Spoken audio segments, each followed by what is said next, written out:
Do do do do do.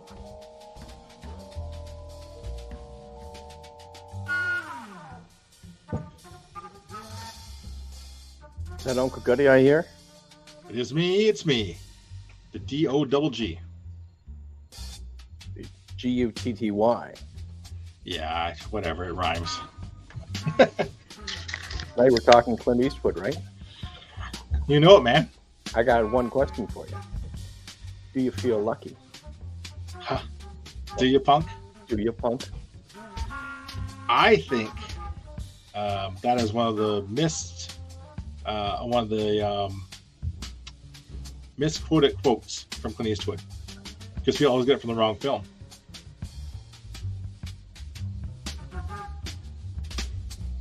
Oh, here we go. The man with no name. My pepperoni stick.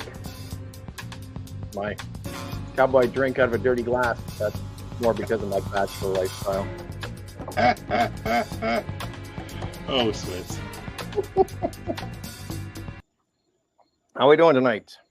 Pretty good, man. Like I said, played Dead by Daylight with Teo earlier. That was a horrendous train wreck. And how was that? Yes. It was fun. Like, I was playing as the Nick Cage character. She's doing a subathon like the next couple of days for her birthday, and if she got 30 subs, I'd play with her. I was one of the. She hit it. Yep. I think she's at 45 now. If she hits 70, I'll let her do my makeup on stream. Oh wow. Yeah. There you go. When's her birthday? Sunday. Sunday. Okay. Yeah. All right. You gonna send her a gift? Maybe. She like pepperoni? No, she's a vegetarian. She doesn't like pepperoni. Oh, she can have a cucumber then. Oh, well, there you go. Nice. How you doing, Switz? How's life treating you? Hanging in there. All right. Nothing exciting. Oh, that's good then. Yeah. 30 days until my cruise. 31 days till my cruise. Son of a gun. You betcha. Uncle Goody on the high seas. I wanted to find a captain's hat and that would fit. And I wanted to see how many times I could wear it without Shree catching me on the cruise. And the reaction I got from her, I thought I'd be in the grave today, but so we won't be doing that because I can't find a hat big enough. Don't go for the captain's hat. You got to go for like the crew shirt, like the white like gopher shirt or Doc. Well, I wanted to say people call me Captain. Hey, it's the captain. Hey, how's it going? Well, we won't be doing that though because I love my wife and I love sleeping in the same bed with her. So, all right, Clint Eastwood. Kind of a random topic we pulled up. How exactly did we come up on this topic? We're talking about directors or people with long film careers, and we kind of just weaved into it. We're talking about Donner, and then all of a sudden we just wandered into Eastwood, and we started thinking about basically how long a career he's had and how much of his career has changed. And I guess how many of the movies we've seen, right? I would like to know basically if you did poll 100 people, how many people have seen a Clint Eastwood film? I would like to say everyone's seen one, but I'd say so. You don't know anymore. No, I'd say so. Like I said, I watched my first when I was in my teens. I know exactly what it was too, and was probably very inappropriate at the time to have watched it in our teens because the first one I saw was the original Dirty Harry. That would be appropriate. Like 13 or whatever. Yeah. I saw The Good, the Bad, and the Ugly when I was 15 on late night TV. Okay. No idea what I was watching, except I knew that I liked it. Yep. And then I saw Dirty Harry, but yeah. So where do you want to start, big guy? Oh, hang on a second. I see you got notes here. I got all sorts of stuff here for us. But he's had a super long career in Hollywood, right? There's a quick little list of everything he's done. Is that everything?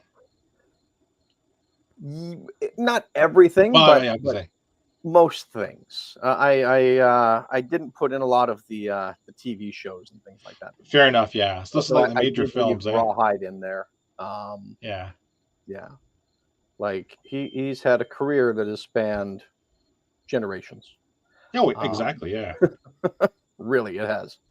If you go back to his first one, Revenge of the Creature, 1955, which doesn't count as a Clint Eastwood movie.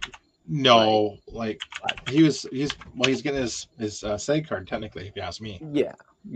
He's even he's uncredited that one, isn't he? He was he was uncredited in that one. Yeah. But still though, that's technically his first his first film, right? Yeah. Well, first screen appearance. That was what, 1960 55. And he's done work up until 2021, so that would be. He's got another one coming out this year, apparently. Oh, really? Oh, yeah, upcoming. Juror number 2 or something like that. Yeah. So he's been in films for 57 years. Yeah. Wow. Yep. Obviously, the first batch of films that he did were westerns. Yeah. So here's what I understood, and if you've watched Once Upon a Time in Hollywood, DiCaprio's character is kind of loosely based upon him, right? So Eastwood had a kind of a TV run, here or there in the 50s, whatever. And he did Rawhide. He did Rawhide. Cowboy shows were big. Cowboys were big. Yeah, but he did it, but he wasn't like super popular, right? Mm-hmm. And then someone said, "Hey, do you want to go to Italy and make some cowboy movies?" And he said, "Sure." And he went over and made a Fistful of Dollars, $3 More, The Good, the Bad, and the Ugly, all called spaghetti westerns. Made by, who was that guy? Is it Enrico Leone? Yeah. Yep. And they were huge in Italy. They were mega popular in the States. Like I said, as you said, at that time period, we're talking 1964 to 68. Westerns are in. Yep. And I watched them all repeatedly. I love them all. Like A Fistful of Dollars is great. I personally really enjoy it for $3 More. A lot of people find it cheesy. Yep. And The Good, the Bad, and the Ugly. I'm the guy that watched the 3.5-hour director's cut on Amazon Prime. They added a few more things, and it was like I said, I enjoyed it. Fantastic movies, yeah. Well, great cinematography, and like I said, just I don't know, Eastwood sold it. Yeah. Getting teamed up with a great director really helps too. And having someone do a great score for it too, like it's a good combo. He had Lee Van Cleef. Val Van Cleef was always in them. Yeah, like I said, it was just a perfect storm of everything, I think. I think you've got to break his career down into kind of 4 stages. Mm-hmm. You've got the Western stage. Yep. You've got the cop stage. Yep. You've got the everything else stage, which would be kind of like your action, drama, thriller sort of movies. And then you've got the directing stage. I'd go so much basically as that third stage. I call it basically his lost stage.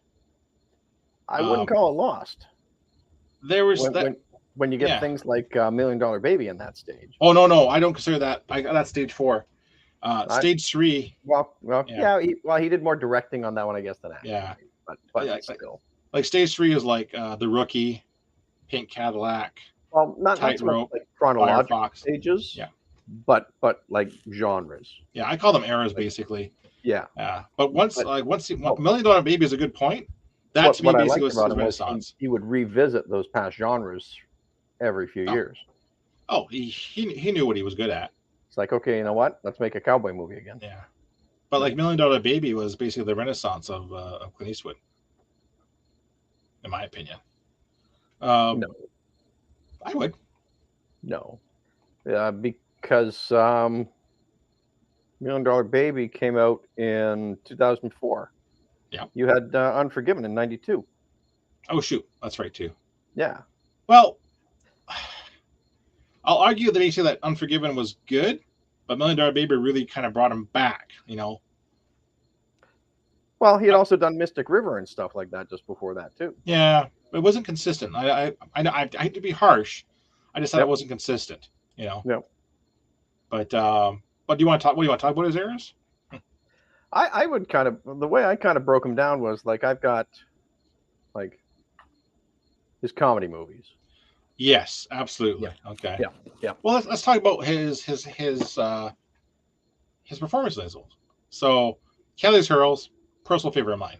Yep. I threw a little star there so you can see which ones were my picks Yeah, out of these things. Kelly Hurls basically was good, and also had a really strong cast around him too. Basically, Yeah. Oh, Donald yeah. Sutherland, Carol O'Connor, Don Rickles. Don Rickles, exactly. Yeah.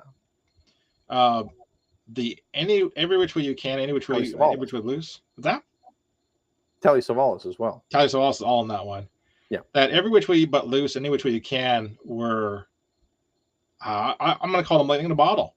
They were Yep. stupid films, but they came along at a time that it was just the right feeling and era for them.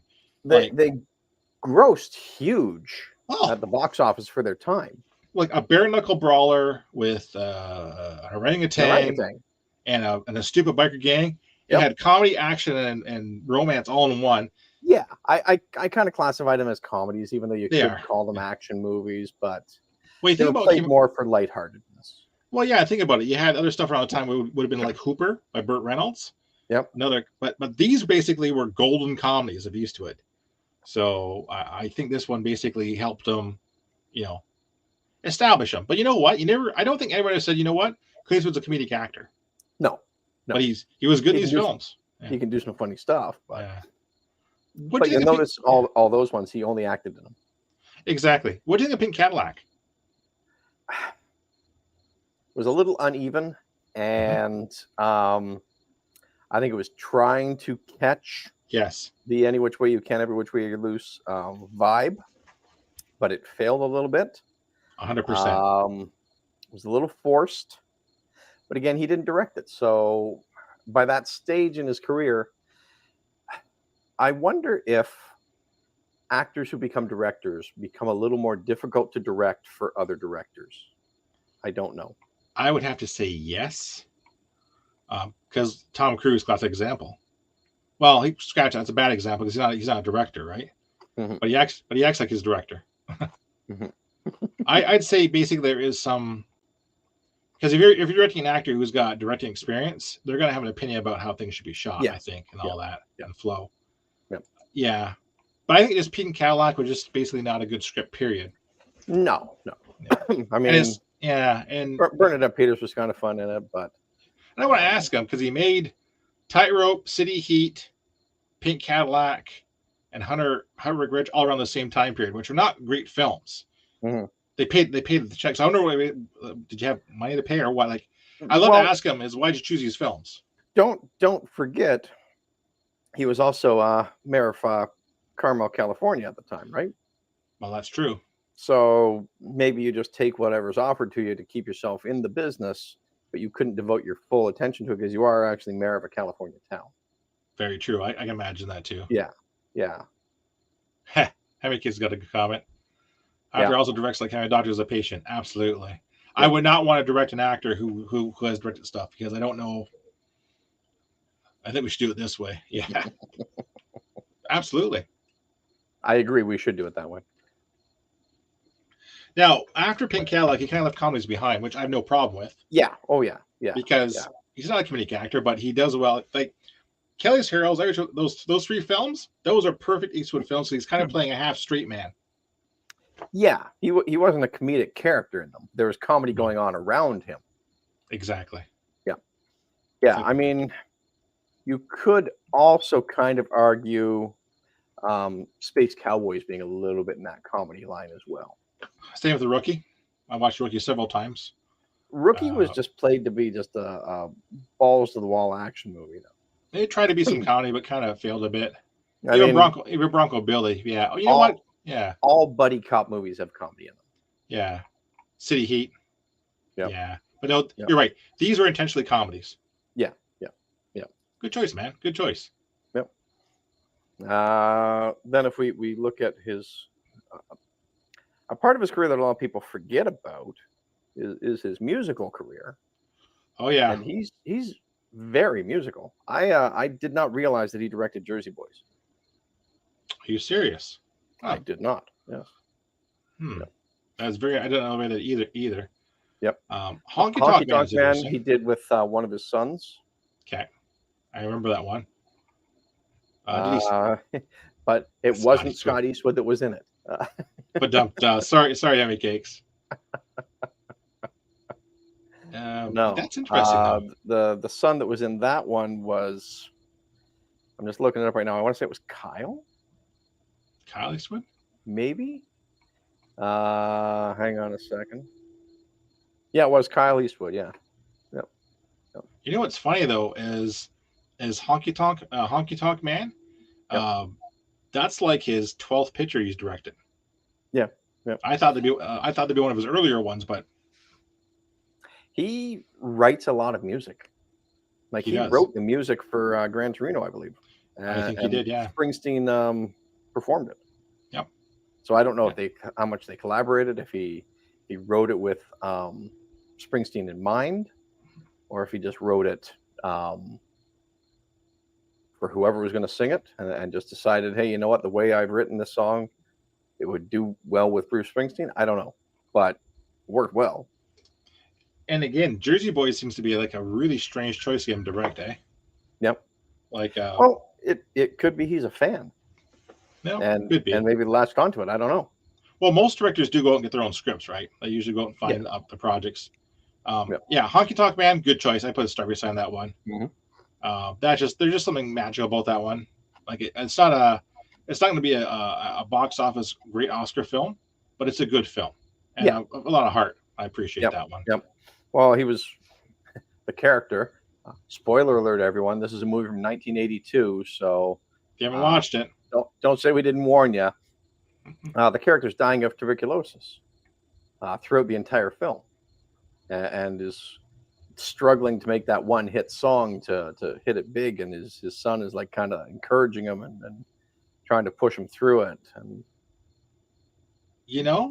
I'd remake that film. Yeah. I think it's time for music. I think there's still room for a musical, and who doesn't love a good tragedy? Yeah. Well, Star is Born. Exactly. Yep. True. Yep. Yeah, I remake Honky Tonk Man. Yeah, that's a good one to remake. But yeah, good choice. Yep.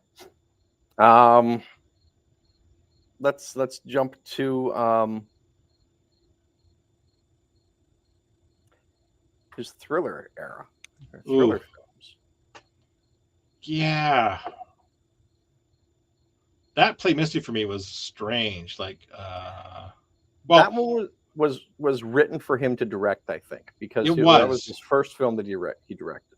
It was, and he was really all in on that one. I know he was, and it was kind of weird to see him on the receiving end of the thriller, right? Yeah, to see him as the one being threatened, the one in danger. Yeah, that was not being the one protecting whoever the victim's going to be. Yeah. Yeah, like I said, I remember that one sticking out in my head a lot. Trivia, just looked it up here. The first scene Eastwood shot was with his former director, Don Siegel. Yep. He made him play a bartender. As a joke, Eastwood made Siegel do 11 takes, then told the cameraman to put film in the camera. I didn't mind Thunderbolt from On Lightfoot. Escape from Alcatraz was good. Escape from Alcatraz was really good, actually. That was a really, really as good as you can do with a biopic, because that's kind of a biopic, right? Or based on a true story. In the Line of Fire was good. Not my favorites, actually. Yeah. Absolute Power, Bloodwork. Yeah, definitely not those two. I'm not big on that one. Of those ones, I put a star beside Escape from Alcatraz. That would be my favorite of that bunch. Yeah. Yep. But In the Fire is still good. It's still a good film. Oh, yeah. Yep. Like, the funny thing is, you look at these, and there aren't really any bad ones on that list. No. I mean, weakest is probably going to be Play Misty for me, just because the subject matter is not as appealing to the biggest audience. Exactly, and he's still learning basically his trade, right? Yeah, I think. I did like how you mentioned Don Siegel there, who directed a bunch of the Dirty Harry movies and that. How he pulled a lot of Siegel's style into his movies. Like you learn from the best, right? Just some of the things like the finishing scenes where they'd have that long crane shot to just pull away from everything as the credits started to roll. Exactly. Like that was kind of like a signature of both of them. 100%. Yep.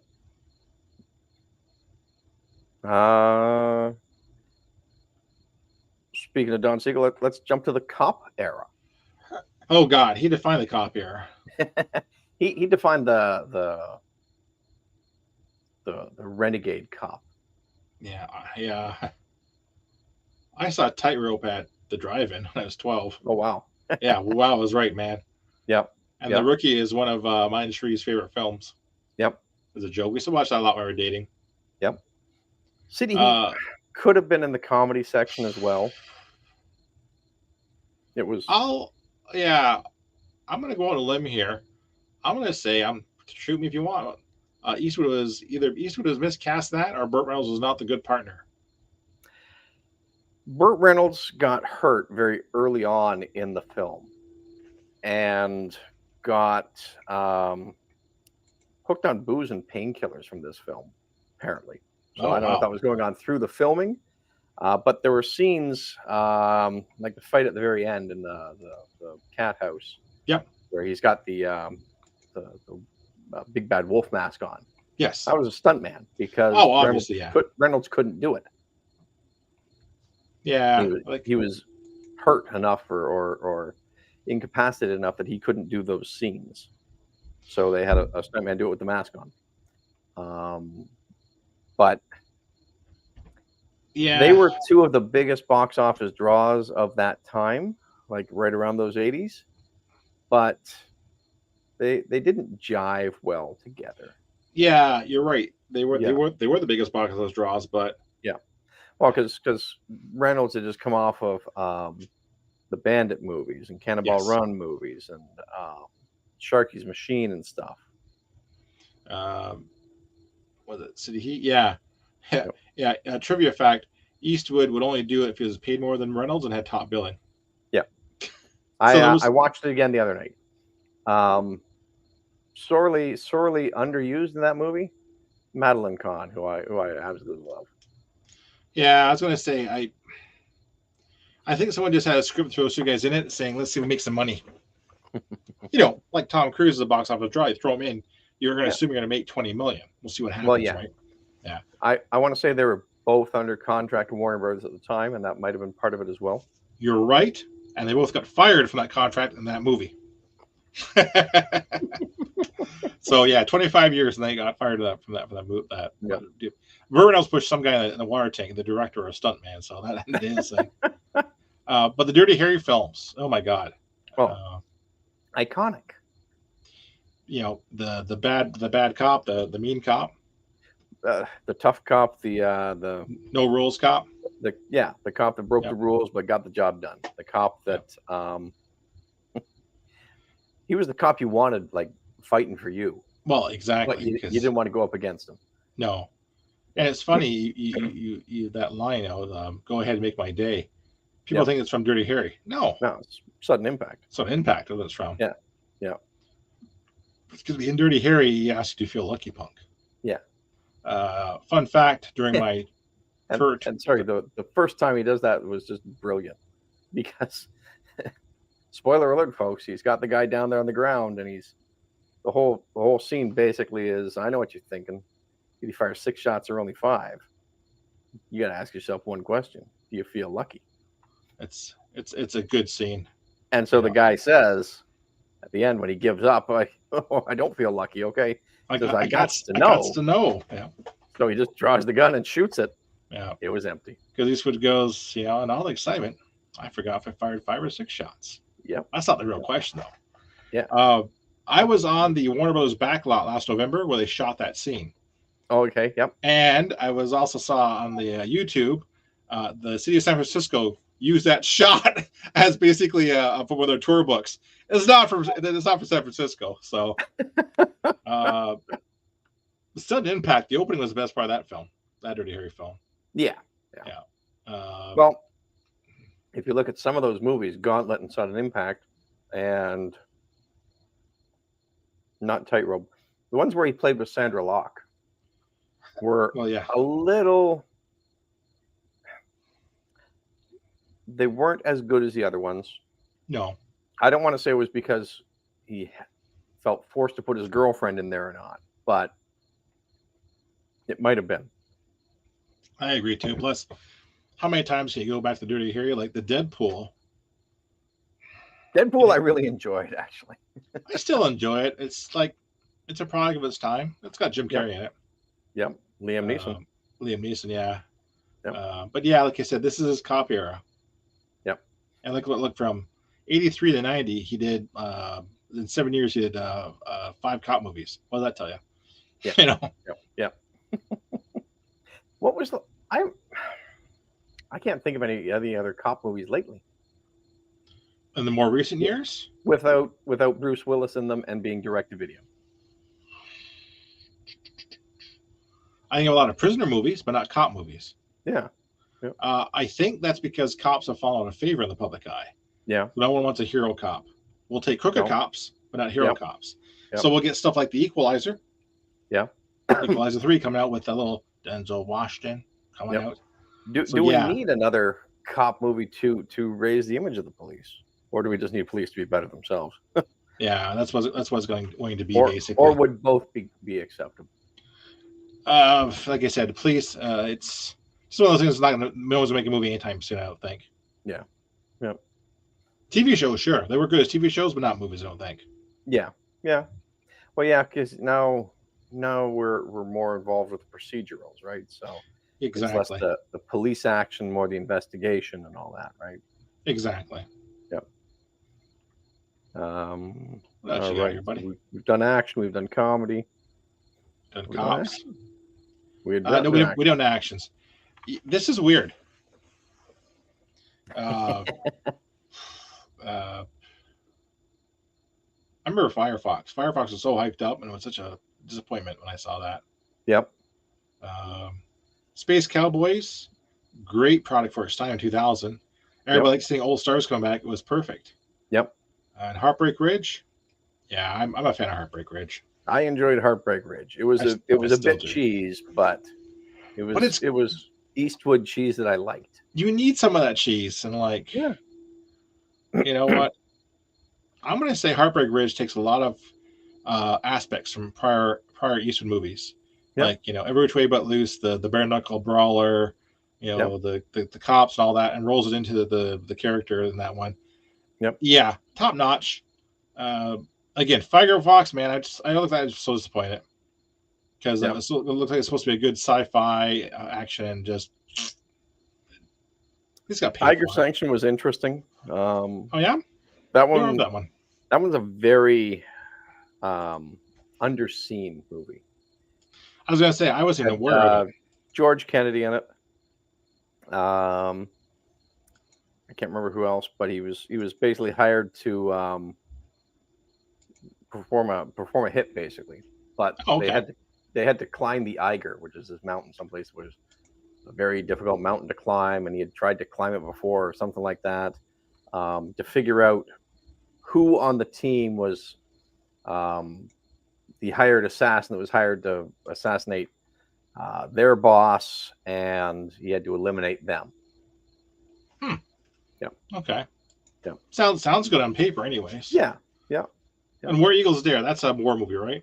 Yeah, that was World War II with I want to say Richard Burton. Assault on Hitler's Fortress or something. Something like that. Yeah. Yeah. I mean, that one's been a long time since I've seen it. I've only seen it once. Let me see. Allied agents staged a daring raid on a castle where the Nazis are holding American Brigadier General George Carnaby prisoner. Well, that's not all that's really going on. Yeah, that's a major film. Yep. Forgotten in the realm of the time, though, unfortunately. But in the '60s, war movies are popular, and that was a key film. But yeah, I agree with you. Heartbreak Ridge is my favorite of this list. There's no question. Yep. I'll still watch it. Here's the Eiger sanction. Dr. Jonathan Hemlock is an art history professor and collector who finances his hobby by performing the odd sanction assassination for an obscure government bureau. He is forced to take a case where he must find out which of the members of a mountain climbing team is the Russian killer he's been given as a target by joining the expedition to climb the treacherous Eiger. That sounds kind of good, actually. Yeah, give it a watch. Yeah, track it down. Kind of like Cliffhanger. Literally. But yeah, Hey. Heartbreak Ridge was good. Yeah. My dad was a big Eastwood fan. Yeah. Dirty Harry, like the Dirty Harry films, the Spaghetti Westerns, Heartbreak Ridge, like all those ones. You know, pure films of his. Yeah. What else you got, buddy? The dramas. Oh yeah, The dramas are where he seems to have lately excelled as a director. I think. Like you can see the number of just director only things that he's decided. Then look how many on here basically are top movies. Yeah. Like Midnight in the Garden of Good and Evil, Mystic River, Changeling, which was my favorite of the list. But yeah, there were quite a few that were really, really engaging. It was tough to pick a favorite here. Invictus, Midnight in the Garden of Good and Evil, American Sniper, like they're all solid films here. Yeah. Yep. Maybe he just has a knack for dramas. He just knows the flow of it. I did see that one actor explained that Eastwood directs his people like horses. So instead of a director yelling "go" and cut and shout, he goes, "All right, go. All right, that's good." He's really calm, like the Sugar Cube. But he does do good dramas, like $1 Million Baby. Like that's a pretty solid film all around. Mm-hmm. Invictus. J. Edgar was an interesting one. The J. Edgar Hoover one with DiCaprio. No kidding. The funny thing about that one, yeah. When you saw J. Edgar or DiCaprio in the J. Edgar makeup there with the glasses and all that stuff, he looked exactly like old pictures of my grandfather. If I had to pick one off this list, I'm gonna. Okay, it's not fair. I'm gonna go Trouble with the Curve. Yeah, I could also go Gran Torino, which was kind of seen as probably going to be his swan song into acting, but then he did come out for a couple more. I'll go Trouble with the Curve. I got to pick another one. It's $1 Million Baby. I'm sorry, like those are two. Yeah. Good. But like I said, there's not a bad film on this list. No. Like Perfect World was a very good movie too. Yeah. Oh, White Hunter Black Heart. Great drama. Yeah. Yep. But yeah, like I said, since Unforgiven, he just seemed to come into his own for directing, and good on him. Yeah. But I think what's helped too is his films have made money consistently. Yeah. Like Ron Howard. Like no one's gonna say Eastwood can't direct. No, we're gonna get somebody else basically. And in fact, I think it's the other way around now. Eastwood and Howard may be too expensive for some studios for them to direct. Yeah. But another thing about Eastwood with his directing style is that he's a fast director. He likes to get stuff done in like 2-3 takes, get it done, move on, and get us filmed and shot under budget and out of the way. Eastwood's very popular for that. And when he goes to make a film of his own and he asks for money, people are quick to give it to him. Like you said, they're usually on budget, on time. And the actors aren't stressed either. So, absolutely. But yeah, his dramas, interesting. Yep. We did that one, but good throwback. The last one is the Westerns. Yeah. This only makes sense. That was very hard for me to pick a favorite. Well, it wasn't really hard for me to pick a favorite, but it was hard for me to leave stuff out. Oh, it was. It was actually. I loved all of them. Oh, the Maverick and Rawhide were TV shows there. Yep. Fistful of Dollars is my all-time favorite movie. Then you've got the whole trilogy there. You do. Coogan's Bluff, which was that was the one where he goes to New York as the cop from whatever, and that led to the creation of the McCloud TV show. Oh, didn't realize that. Was kind of based on that. They said, "Oh, okay, maybe let's do a weekly show with this fish out of water cop out of the West in the urban jungle." Okay. And that was with Dennis Weaver. I think it was with Dennis Weaver. Yeah. I'm sorry to be biased. The spaghetti westerns are 1, 2, 3. Yeah. With like it's hard I though didn't want to pick because them all just that way though. yeah, it's hard though because I go with those. And I put Pale Rider and Unforgiven on that list as well, because I got into the spaghetti westerns first, and then Pale Rider showed up at the movie theater, and I was like, "Effing yeah, it's an Eastwood western kind of thing." And then Unforgiven to me basically is hi Hollywood. I'm here and I'm a solid director. Yep. Like Unforgiven, like I would hold that up as one of the best directed films, in history. Yep. Yeah. High Plains Drifter was they all had their great iconic bits to them. Oh yeah. Hang 'em high. You see this scar when you hang a man, you make sure he's dead. Absolutely. Yeah. Two Mules for Sister Sarah with Shirley MacLaine. Well, that also appeal to both men and women actually at the box office. Yep. Joe Kid was a lesser one. Didn't really do a whole lot. I don't remember it well. So it was just kind of a instead of a spaghetti western, let's call that one a vanilla western. Fair enough, actually. Yep. High Plains Drifter, like I say, was basically a remake of like Fistful of Dollars and that sort of stuff.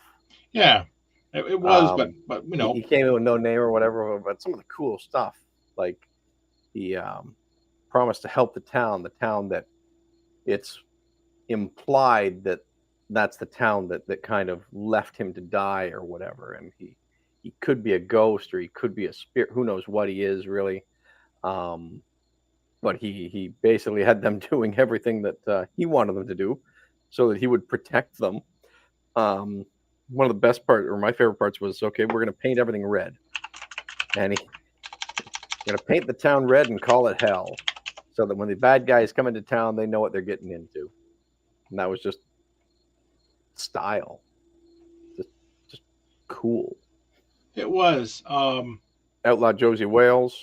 Oh yeah, fantastic movie. Chief Dan George, Sandra Locke again this time, but she wasn't overplayed in this one, where she had like a main role. Oh, I saw people describe Sandra Locke as a person who had, quote, boundless vanity, which makes sense. Yep.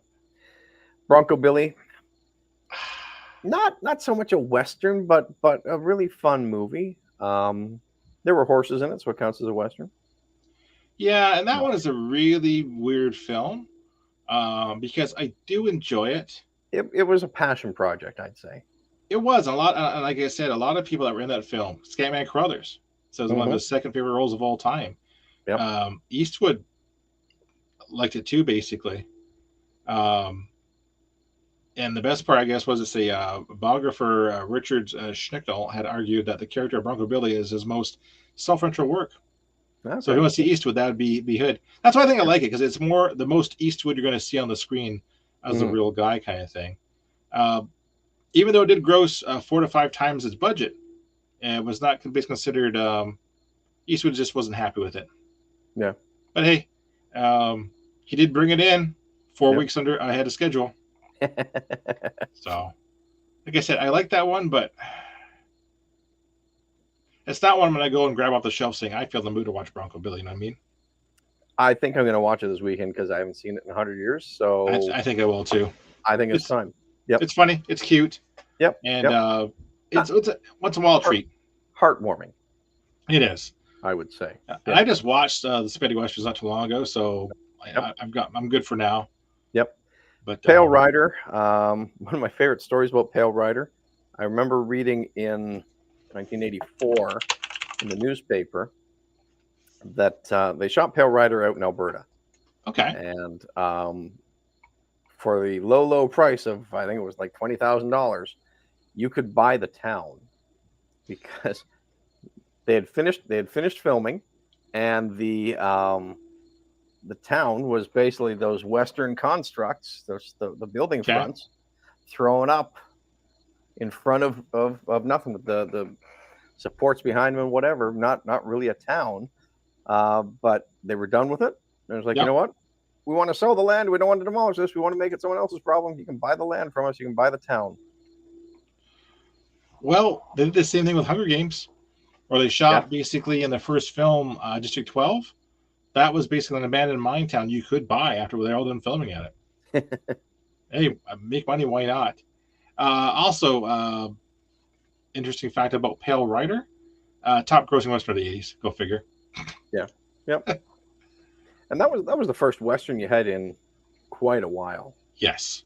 I mean, well, there was also Silverado that came out around that time. But I want to say that was like 88, 89. I'm looking up here. Silverado came out in 85. Okay. All right. Same year. Yep. Different approach, though. Silverado was more of a comedy, I think. Yeah. Yeah. Well, more lighthearted. But both those films, though, Silverado and Pale Rider, to me, basically signaled Westerns are back. Yeah. Yeah. Because then you got Young Guns and all that stuff after that. Tombstone, all that kind of stuff. Yeah, exactly. Yep. And Tombstone was 90s. Still, though, like from 85 to 95, right? That 10-year period. If it wasn't for those ones, it wouldn't have been made. Yeah, exactly. Like from 85 to 95, we had Westerns, which we may have thought the genre was done, but hats off to Clint Eastwood for bringing it back. Yep. What's the last Western we've seen? Unfortunately, it would have to be the Magnificent Seven remake. Okay. Yep. Yeah, exactly. Forget about that, right? Or the because that came out after the 310 to Yuma remake. Yes, it did. That's the most one I remember. The most recent one. Yeah, I can remember. Yep. I'll say anything else came out. Yeah. But that's of course, Unforgiven, which we've talked about and loved. Yeah, exactly. Let's see what the last one is here. I was really disappointed that he didn't get Best Actor for that one because he was up for it, and they gave it to Pacino. They gave it to Pacino that year for Son of a Woman, and hoorah! They were both really good. They both did a great job. Yeah, I just think it would have been nice to see him get like the 3-peat on that one. I think so too, but yeah, you know, I have my thoughts on the Academy. That's not the way they voted, so that's not the way it happened. You kind of wonder though, given the magnitude of both actors, not give it to Eastwood just because you don't know what he's going to produce next that could be nominatable. Whereas Pacino has a better chance or had a better chance of choosing a role that would be Oscar nominatable again. Yep. Right? I agree. Yep. But, yeah. They called No Country for Old Men a contemporary Western. Believe that? Believe that? Because outside of that, Greg, 310 to Yuma 07 was probably the last Western that was released, like I understand. Yep. But Eastwood looks like it shows any sign of slowing down, and I cannot think of anyone who's had kind of a I probably, if I thought more about a successful period of, success, dip, and then the Renaissance, basically. Well, he's also completely changed his approach. I'm not going to be just an actor anymore. I'm going to go behind the scenes and keep my career going. And I think at the point I'm going to say it. I realize he's probably enjoys more directing than he does acting. Yeah. And don't get me wrong. At this stage in his life, I'm sure he does. Because how old is he now? I want to say he's pushing almost 90. Born 1930. 93. 93. So yeah. Yeah. Yeah. That's, like you said, what's he got? Cry Macho, The Mule, American Sniper, Trouble with the Curve. Gran Torino, I think, was probably his last big heavy role because Sniper, Curve, Mule, they weren't all about him, basically, right? Well, you got The Mule and you got Cry Macho, or the last ones he acted in. But was he like the guy, or was he like just in it? Okay. Yeah. I didn't see Macho the Mule. Okay. Yep. Yeah, he was the character. So I know the Curve, he was kind of like a third character, which is okay. But yeah, he's definitely slowing down, and High second or low second character. but he wasn't like in every scene. Yeah, no. Exactly. Like Torino, Million Dollar Baby. Like, yeah, he's there front and center. Torino was fun. But yeah, he's 93 and he's still basically Still acting working. and producing. Yeah. I'm Like not 93 and I don't like getting out of bed on Monday. Well, let me see what he's got coming. Yeah, jury number 2. That's his next thing. Or Tuesday or Wednesday or Thursday. Sometimes And Friday. I would challenge anybody to tell me who's had a career like his, this actor transitioning into film but still acting. Like I talk about Ron Howard, who technically was a childhood actor, but he left acting behind long ago when he stepped behind the camera. Yep. Excuse me. If you look at the whole list, yes, there really aren't that many clunkers in there. No, that's another thing to point out too. Yeah. A good director can take a bad script and make it watchable. Yeah. And unlike Spielberg, so I think Spielberg actually really carefully chooses his films because he can. Yeah. I think Eastwood can to a degree, but I think Eastwood does get a lot of clunkers. Yeah. And he says, I can make this pretty decent. I also think basically he can, like I said, at this point, he can command his own projects. Yeah. Yep. I rate Eastwood very highly as a director, up there with Howard and Spielberg, because yep. he's produced consistently good work. Unlike Lucas. Lucas has directed 3 movies. Well, yeah. He's only had 3. My joke, he's only had 3 good ideas. 3 successful movies. I'm trying to find the last time. Well, technically, last time that Howard really, really acted was in '86 and Return to Mayberry. Okay. Yeah. That was a TV movie. Yeah. Then he kind of basically did voiceovers and stuff. He did the voiceover and narration for Arrested Development. That is correct. Yep. And he was also in Osmosis Jones, which we're talking about. But what other actor turned directors can you think of? Like Ron Howard pops to mind. Like Robert Redford. Robert Redford's a good one too. Kind of strange stuff though, right? Robert Redford created the whole Sundance Film Festival, right? I think he did. Yeah, based on Butch and Sundance. 10 credits to his name for directing. Yeah. All right. River Runs Through It. Quiz Show. Horse Whisperer. Legend of Vigor Vance. Okay. I see what happened here. He got kind of lucky with 4 movies. Mm-hmm. River Runs Through It. Quiz Show. Horse Whisperer. Legend of Vigor Vance. And then what usually happens is when you start making misses, you don't get to direct no more. Yep. Lions for Lambs, The Conspirator, The Company You Keep. By that point, basically, okay, you know what? Thanks, Robert, for coming out, kind of thing. Yep. I'm trying to think the last movie I remember seeing him act in. He's at 83 credits. Yep. He has a voice in 1 film, which doesn't. I don't count voiceovers. I count. I really enjoyed All Alone or whatever it was, the one where he was in the sailboat all alone. Okay. Technically, he's an Avengers Endgame. Yeah. Yeah. Was it Endgame or was it one of the Captain America ones where he played the senator or whatever? Both actually. Alexander Pierce, Winter Soldier. Yeah. A Walk in the Woods. That was that cross America country. Yeah. Okay. Yep. Pete Dragon. The Company You Keep. He was in. That's the one I'm thinking of. The last. That was the spy one or whatever, right? Well, yeah, and Spy Game too. Horse Whisperer. Yeah. Isn't that kind of weird though? I'm looking at his. I think Robert Redford as being a powerful actor, right? Yep. But after about 92, it kind of just fades. Well, this proposal kind of just fades, eh? I loved him in Sneakers. I was going to say Sneakers was really great with Dan Aykroyd and Sidney Poitier. Yep, loved him in Sneakers. Yep. Please go watch Sneakers. It's a great hacker film. I got a kick out of it. Electric Horseman. I thought he was good in. Yep. All the President's Men, but yeah. Old Man and the Gun. That was a good one. Yep. The Sting.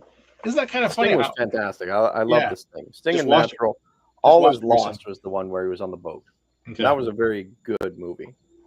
Just watched it recently. Only character in it. But yeah, it's kind of weird. He got into directing and it kind of just that's it. Thanks for out, Robert. Yeah, I could be getting old too. And he was quite a leading man. But yeah, good pick on a director turned actor. Like that Ron Howard. I'm surprised Tom Cruise hasn't turned director yet. Has Tom Hanks turned director yet? Yes, he has. I know. Guess which one I can think of? I can't think of it. The Thing That You Do pops right into my head. Let me check Oh, here. that's right. That's I right. think I could be wrong. I'm checking. He's more of an. Nope, I was wrong. Sorry, I was wrong. No director credits. No. Damn it. No. He did produce it though. He wrote it. He wrote That Thing You Do. That was his. That was his passion project. His passion project. And I think Hanks could be a good director. Maybe Could be. It could be. I just think maybe he has no desire to do it. I don't think so either. It's a lot of work. Yeah. You know, dealing with egos and scheduling and all that kind of stuff. A lot of production credits though. I don't know what a producer actually does. If they just get money and make stuff happen, or what? No one does. So producers in Hollywood is one of the most scam titles in Hollywood. Basically, you can contribute. How do we get to be producers then? Contribute $10 to a movie, get executive producer credit. All right, we're doing it. So a producer can contribute money, get funding, help set stuff up, and basically they'll give you a producer credit as an exchange for it. It got so bad that the Oscar says, look, you can't have any more than 5 producers on stage for example, accept an award. That's it. They had a limited number of producers on stage. Because some films had so many executives, associates, and their producers. They're getting out like candy. I want to be a producer. I know you want to be a producer. I want to do it. Drew Barrymore, like a lot of stars have their own film company. Drew Barrymore, Clint Eastwood, Malpaso Films. Yeah, which basically Malpaso, he was told it was a bad idea, so he adopted, I believe, it was either a Spanish or a native word for bad step. Okay. Malpaso, yeah. Drew Barrymore, Brad Pitt, and it's funny. He's supposed to produce work because it's a tax write-off, but also fun. But Brad Pitt gets angry sometimes because they said, "Look, we'll do it, but you got to be in the film." He goes, oh, "For freak's sakes, okay, we'll give you money, but you got to be in the film." Same with Drew Barrymore. We'll do it, but you got to be in the film. I'll be the waitress then. That's fine. Yeah. Well, that one with Drew Barrymore with Elliot Page, Whip It, produced it. She wound up starring it to get the money. Of course, she didn't want it to, basically. Yep. So here we go. I looked up director/actor. Okay. Top of the list is Clint Eastwood. A guy by the name of Ben Affleck. Yeah, that's right. The Town, Argo. How can I forget Argo? Yeah. Because that was won Best Picture. I don't think he won Best Director, though. I can't remember. No, but it was a very competent film, though. So let's look at it. Because my no offense, I hate to say it, Ben Affleck is a Ben Affleck when he acts. Yeah. He's always the same guy. But I was quite happy. Like Argo, I thought was a very competent film. Yep. Let me see what he's done for director credits. 25 producer credits. I think once actors, until they get their feet underneath them as a director, it's best that they. I don't know, man. Now I'm rethinking it. There's a part of me that thinks they should not be the star of the first movies they direct because they should learn and get comfortable with the directing skill.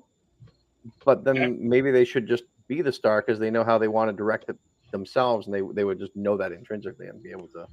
I agree. He's got 9 credits to his name.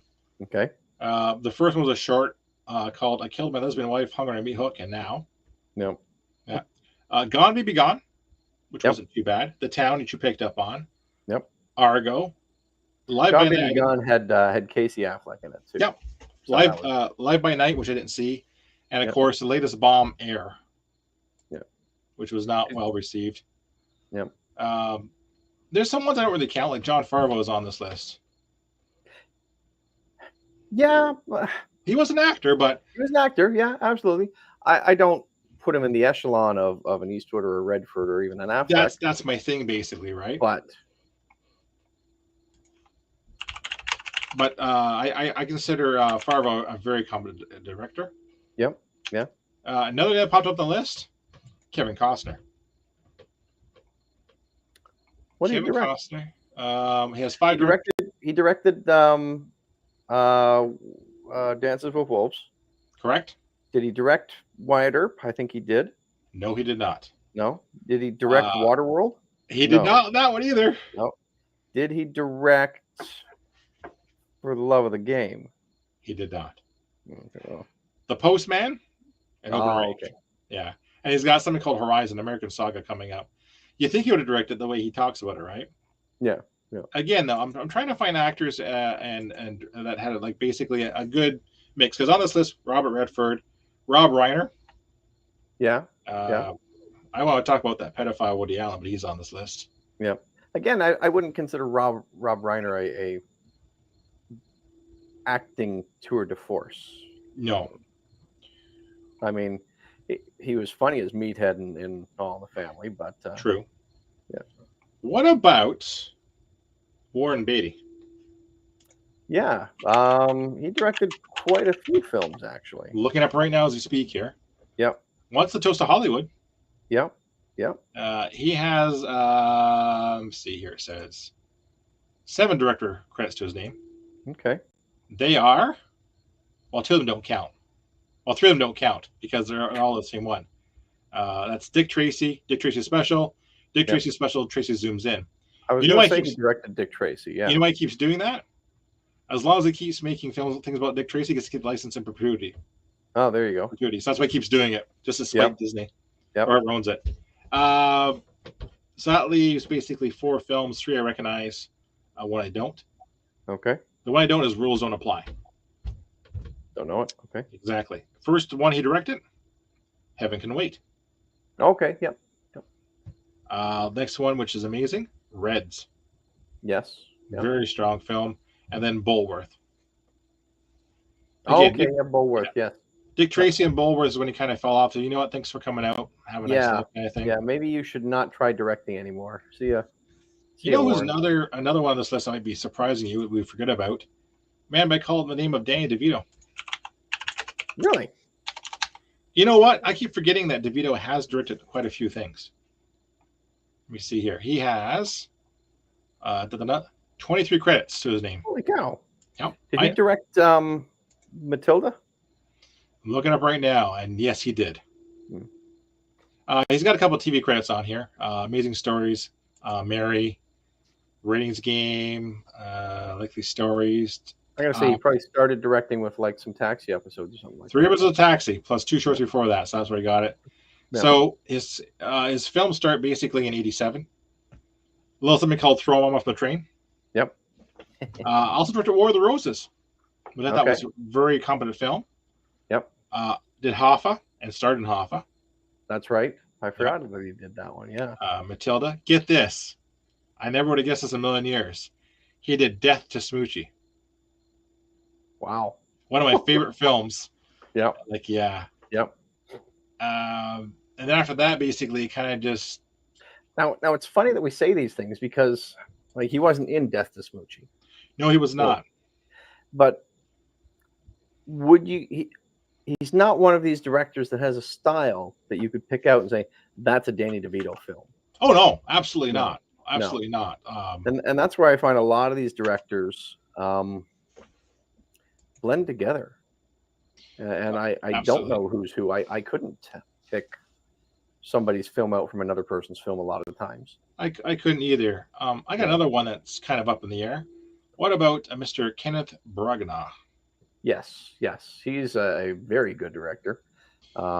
Directed a lot of things, actually. Well, a lot of Shakespeare. 23 credits on the Shakespeare, yes. I mean, he's all of a sudden become maybe not all of a sudden, but Hollywood has let him all of a sudden become an Agatha Christie fan because he's done 2 Poirot movies now, and I believe he directed both Meridian Express and Death on the Nile. He did. And I think he's got a 3rd one coming up. A Haunting in Venice, which is now completed. Oh, he did that one? Oh, that's a horror movie. Oh, okay. Yeah, I was like, okay. Haunting in Venice? Yeah, just came out. Yeah. I thought he had another Agatha Christie one coming up. Not listed yet, but probably will be, knowing him. Okay. I know he did the first Thor. Yep, which was a very competent film. Yep. I remember when I saw the first Thor, I really loved it and thought it was my favorite Marvel movie for the longest time. And then seeing the drastic twist when they came to Thor 2 and all that stuff, how it wasn't up to stuff in my book. But I didn't mind Thor I 2, but thought he perfectly captured oh yes, Asgard yes, and yes. all this stuff and all Yeah. that. I had a guy at work who said, "Oh man, I watched that Thor.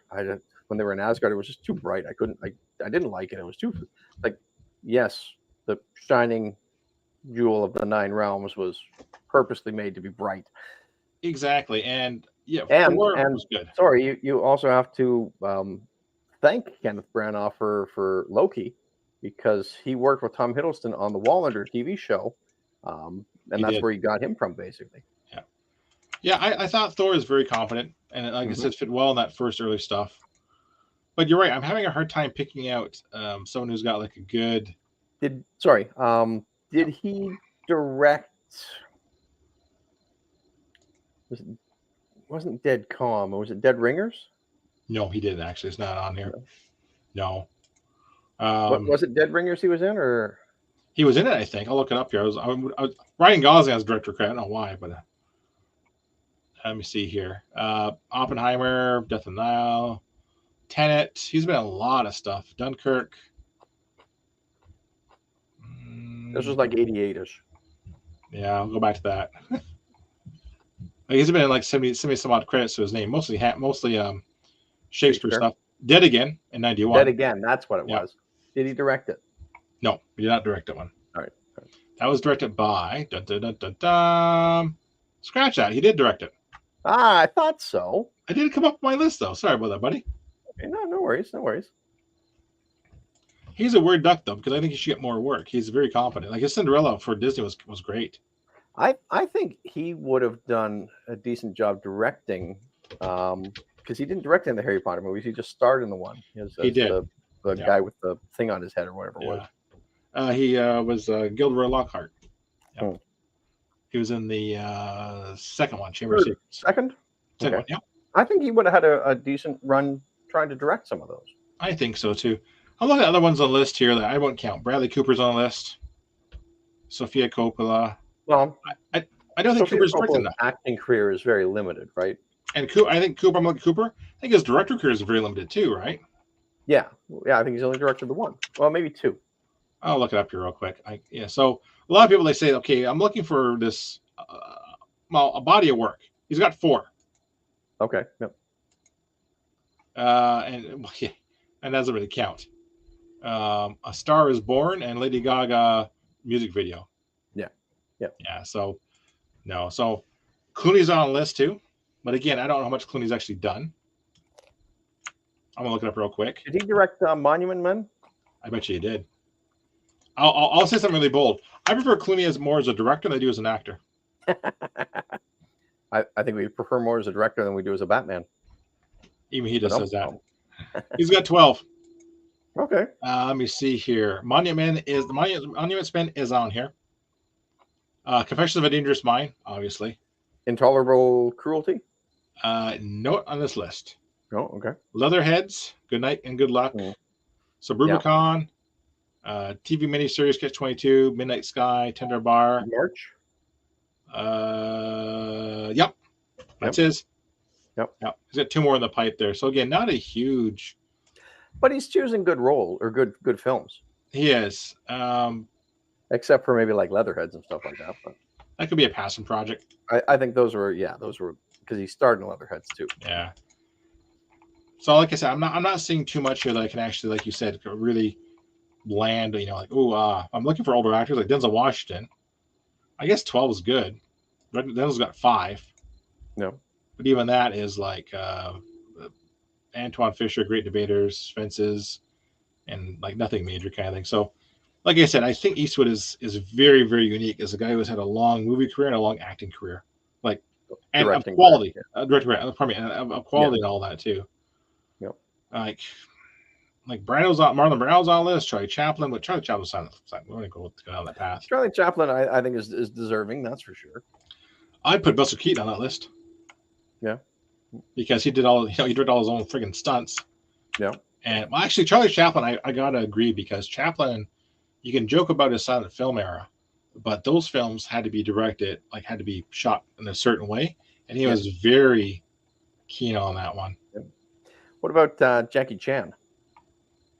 Good question. I look him up. I know he's a stunt coordinator. Yep. I want to say he's directed a couple. He's had directed a couple. Let me see here. Actor, stunts, digital crew. 18 is his name. And he has Fierce Hyena, Young Master, Dragon Lord, Project A, Police Story, of course, Armor of God, Project A Part 2, Police Story Part 2, Miracles, Armor of God 2, Crime Story, Legend of Drunken Master, Who Am I, Jackie Chan, My Story, Jackie Chan, My Stunts, 1911, Chinese Zodiac, The Diary. So he's had a few, Yep, that's for sure.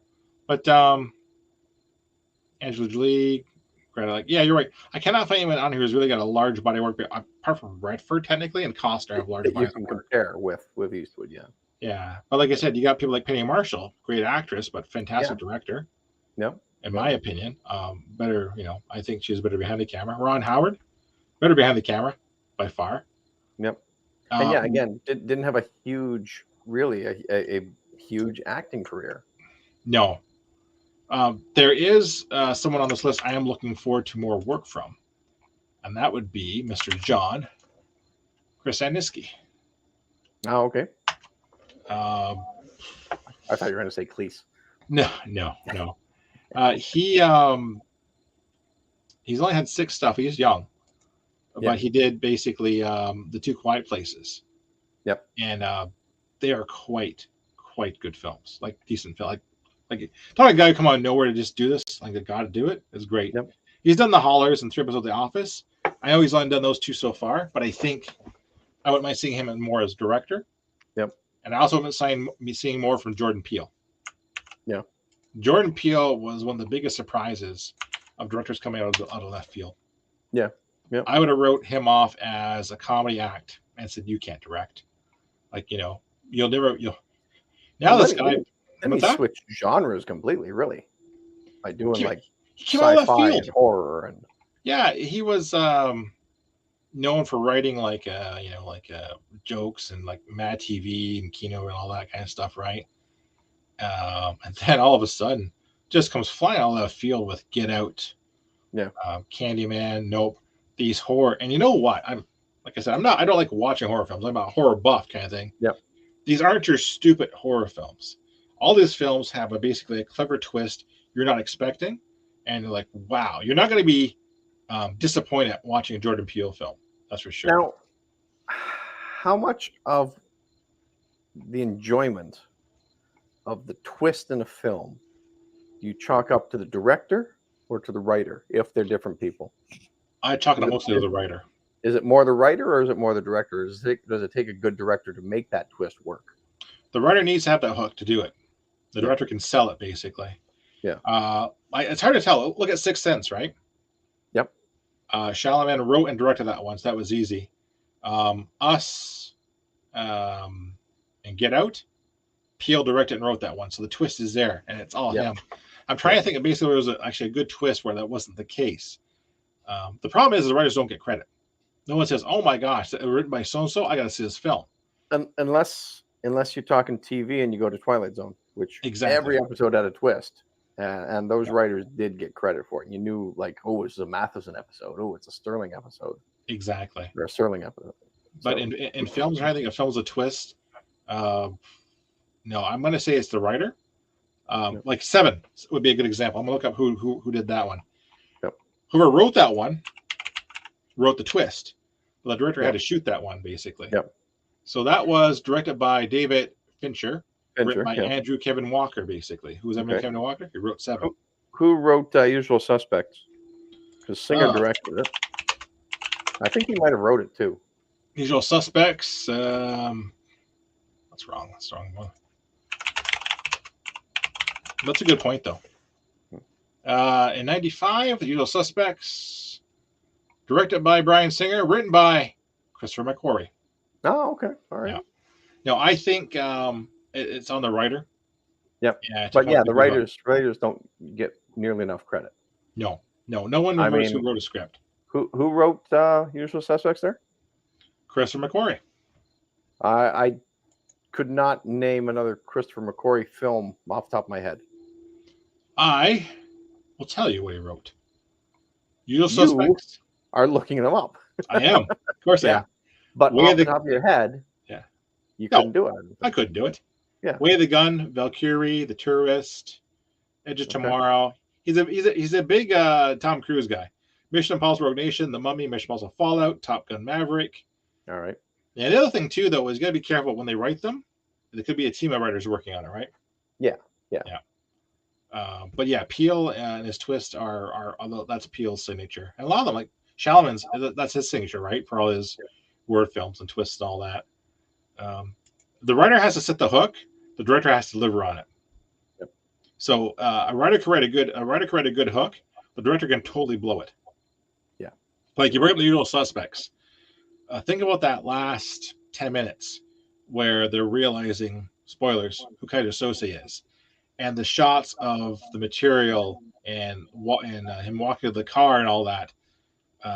Those shots basically sell that twist, basically, right? The validity of the twist. Yeah. Exactly. Even like I said, so that's a good example. A different writer and director are different people. That shot, if that was shot a different way, it had no effect. It would have a lot less effect. Yep. Even Seven, the whole the excitement about what was in the box, basically the drama and the buildup and the cinematography. Yep. Big key in that film for twists and all that. Yep. I can't think of anything else. Basically, Spoiler alert: it might have come from Goop. Ba-dum-da. Oh man. Or it was Goop afterwards. Yeah. So, what are some of the directors that you like? Oh, sorry. I was going to say, what do you think about writer-director teams? I'm sure that we could. There's probably a lot of those out there that you don't even know about, where you know that like so and so is going to write it, and they're always going to get this person to direct it.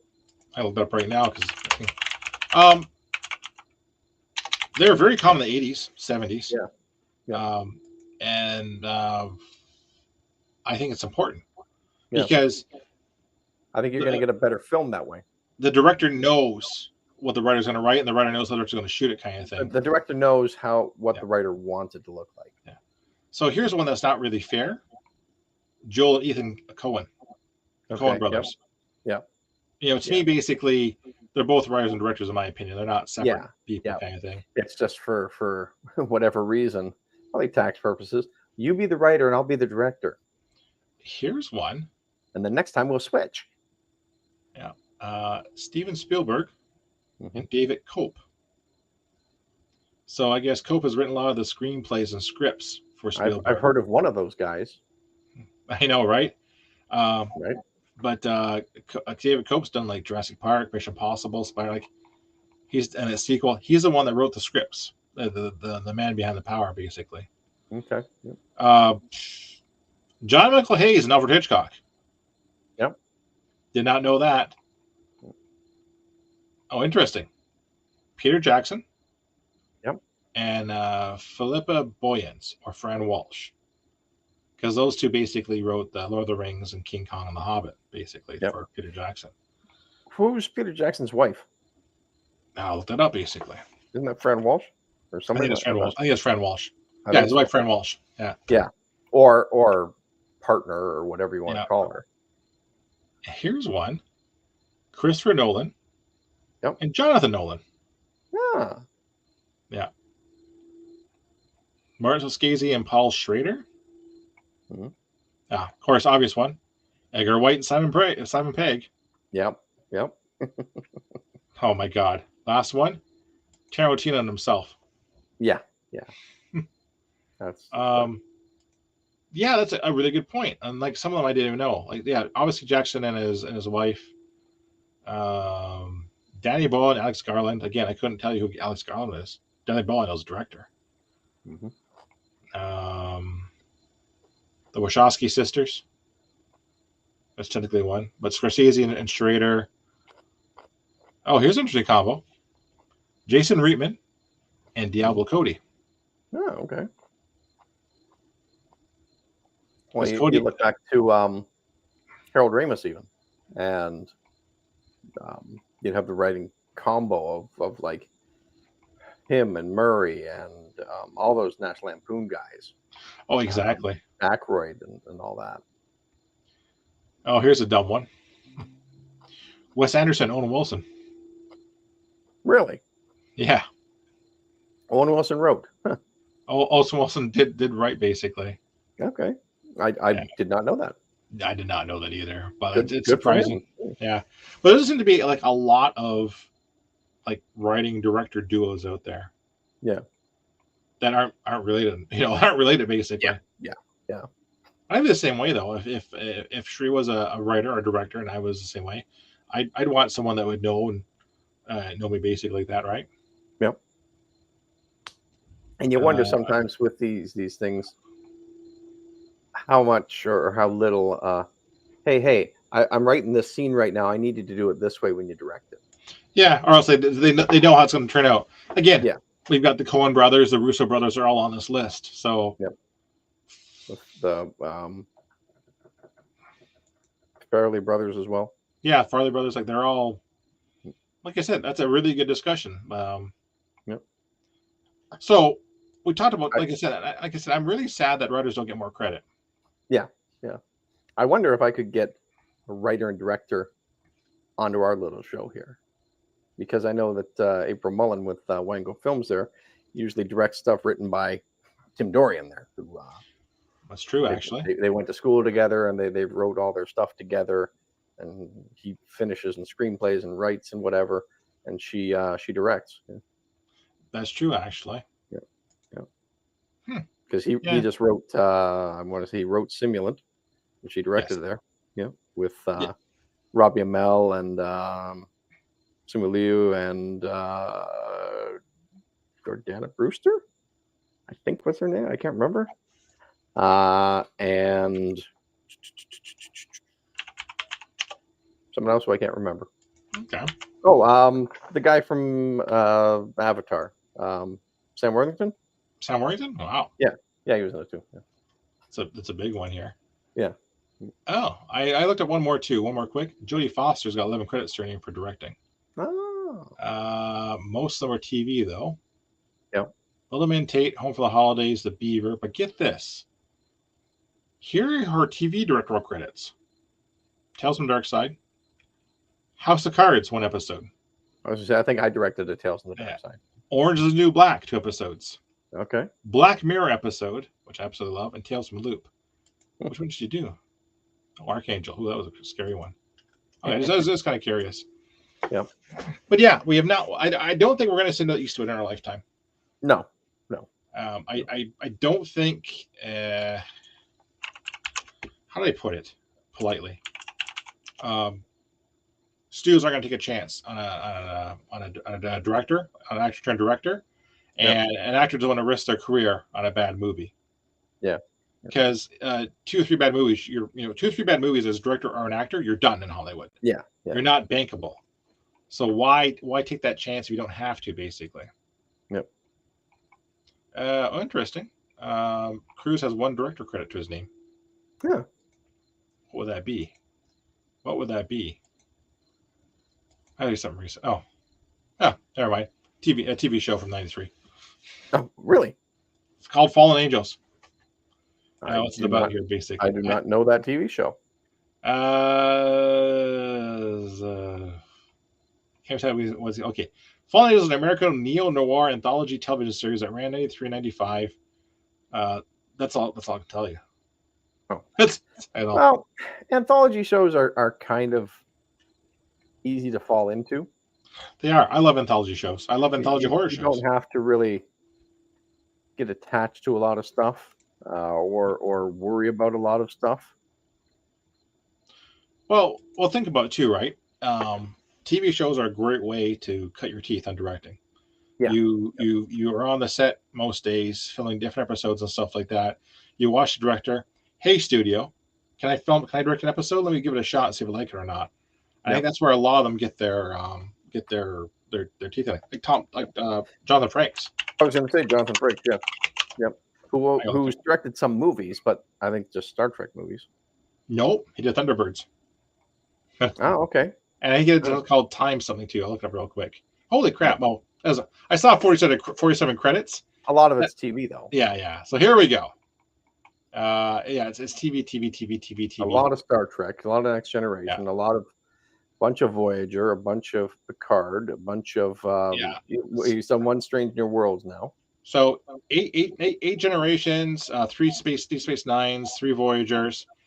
He did First Contact. Yep. Which was pretty good. He did Yep. Insurrection, not so good. Yep. Some TV movies, Clock Stoppers. Okay. Thunderbirds. If you think back to First Contact, Riker wasn't in that movie much. No, really. He said he had to be behind the camera a lot, so it was harder. Yeah. A lot of TV, a lot of sci-fi TV stuff. Burn Notice, like 1, 5, like a lot of like 5 twosies and threesies, which I don't mind. Yeah. But I'm not going away saying that, oh, this is Jonathan Frakes. 6 of Picard and 7 of Discovery and 1 of Strange New Worlds. Yep. I think he's a very competent TV director. There's no question about that. Is he a competent TV director or is he a competent Star Trek TV director? No, because I've seen his episodes of the... Could he do an episode of The Office? Could he have done an episode of 911 Lone Star? Could he have done an episode of CSI? Oh, he has done stuff like that, such as Powers, NCIS Los Angeles. Okay. Switched at Birth. Okay, so Burn Notice. He's got chops to do other stuff than Star Trek, which is Leverage. Good. Did 13 episodes of Leverage. Okay. He's very competent, and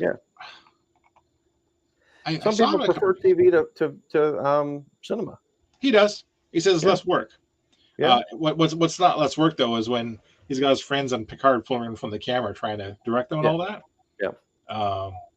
But yeah, like I said, very competent TV director. I didn't mind Clock Stoppers or Thunderbirds. It was a very good film. Just wasn't, a huge big hit. Even him, he's transitioning more to voiceover. When he's not doing like Star Trek stuff. I do the same thing. Like if I can get paid for doing voiceover instead of being on set all day, why not?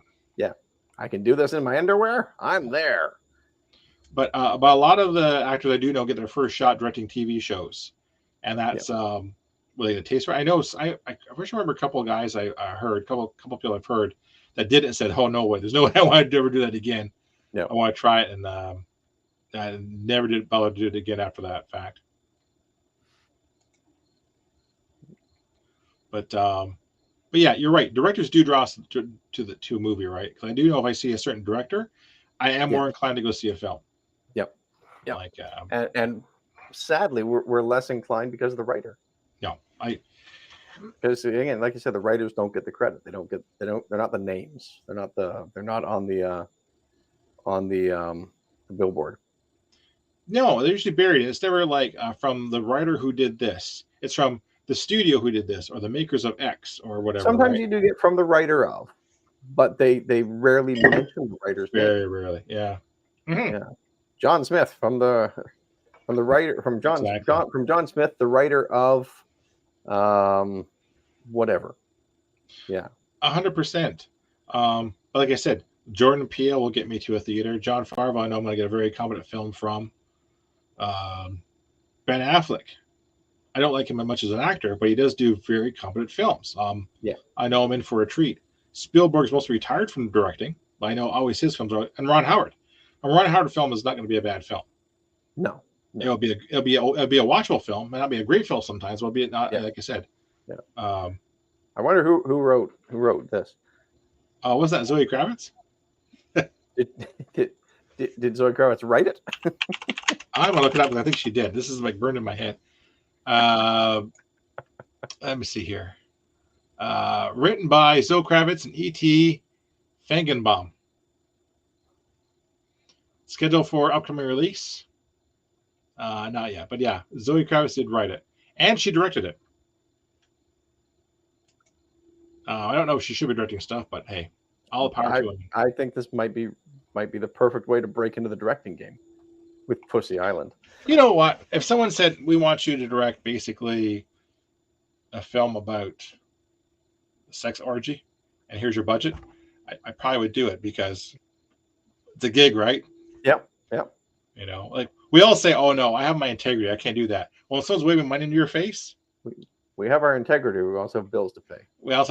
Exactly. Yeah. Well, look at Nicolas Cage.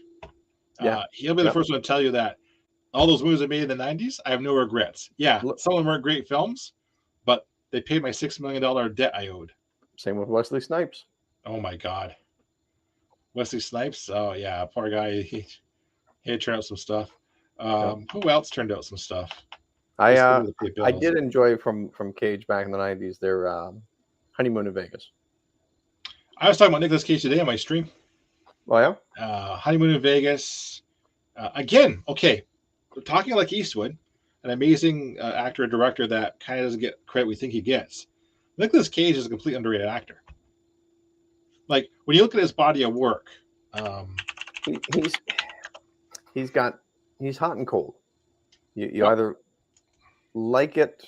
There's no like. You either love the thing or you hate it. absolutely. There's very few of his films that are kind of like, yeah, it was okay. No, it's like Baz Luhrmann as a director. It's going to be either you like it or you're going to absolutely hate it. Yep. Yep. And well, like I said, Honeymoon in Vegas, Leaving Las Vegas, which is a fantastic but depressing film. Yep. Moonstruck, Yep. Raising Arizona, Con Air. Like It Could Happen to You. yeah, like if you go through it and pick out some of Nicolas Cage's films, even though they're bad, and Cage will be the first one to tell him, I'm going to give it 110% no matter what. His one called Pig, I had a hard time watching only because of the subject matter was fantastic in it. Renfield, which is his Dracula he's having fun in. I watched him in this Color Out of Space, which was a really disturbing film. Yep. He was great in it. I think basically Cage just hadn't got the scripts that can really deliver. And no offense, he is older, so why cast him as much? I think they're giving him bad scripts because they know he'll take them, or maybe not bad scripts, but not top tier AAA scripts anymore, because they know that they'll get him and he's still a name, and I think he genuinely enjoys doing it. So he why reminds not have me him around? Of Christopher Walken, who sees every film as an experience, whether they're good or bad.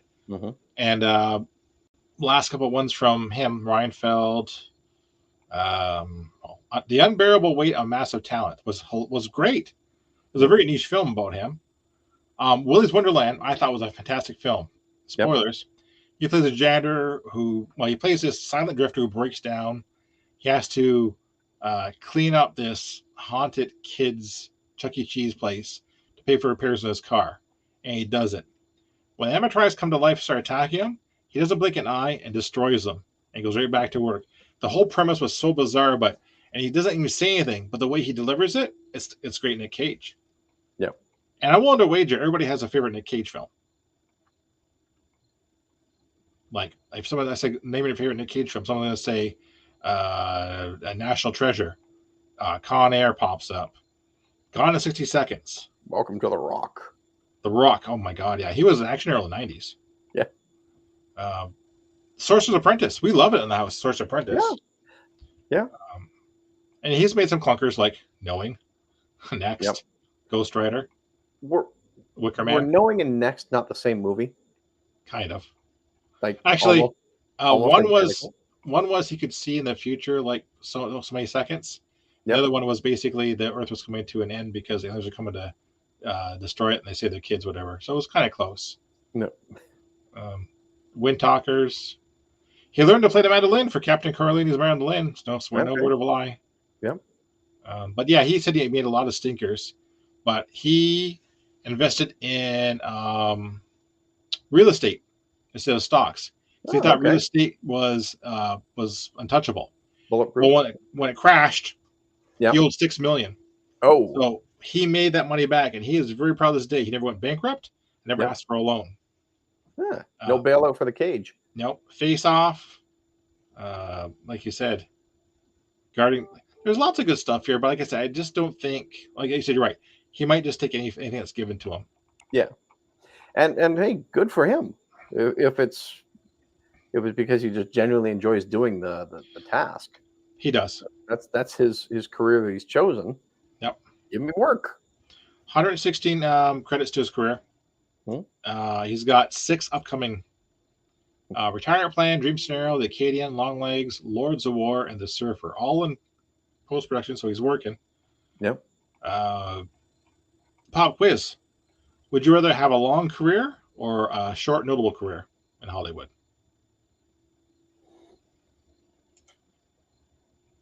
Do you want to be a James Dean, or do you want to be a Clint Eastwood, or even a John Wayne? Yeah, I rather have a long career while I was average. I like the long career. Even if you pick guys like Eric Roberts. Oh my God, yes. Eric Roberts has a career. He's probably got 4 million IMDb credits there. Go ahead and look him up. Okay. If it's less than 4 million, it's 4,000,006, isn't it? Another guy who, like, you're right. Another guy who's underrated is Eric Roberts. You know, if you saw him, Yep. He has, holy cow. Guess how many actor credits? I'm gonna say 382. Higher. 649. Higher. 1,012. Close. 743 credits. Yep. We called him the king of direct-to-video back in the day on the store. In 2023, 1, 2, 3, 4, 5, 6, 7, 8, 9, 10, 11, 12. Oh my God. I've lost track of how many things was in 20 direct-to-video stuff and all that. 13, 14, 15, 16, 20. It had been over 20 or 30 things in 2023 that were released. Yep. He is Julia Roberts' brother. He is Emma Roberts' father. But again, I think he's her father.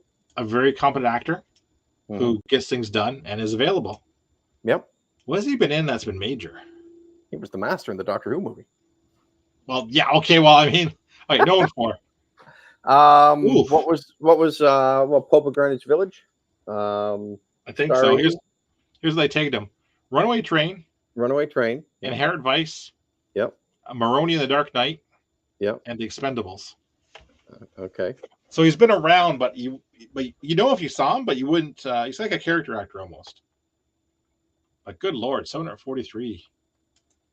Can I say about Walken, who to me is a strange.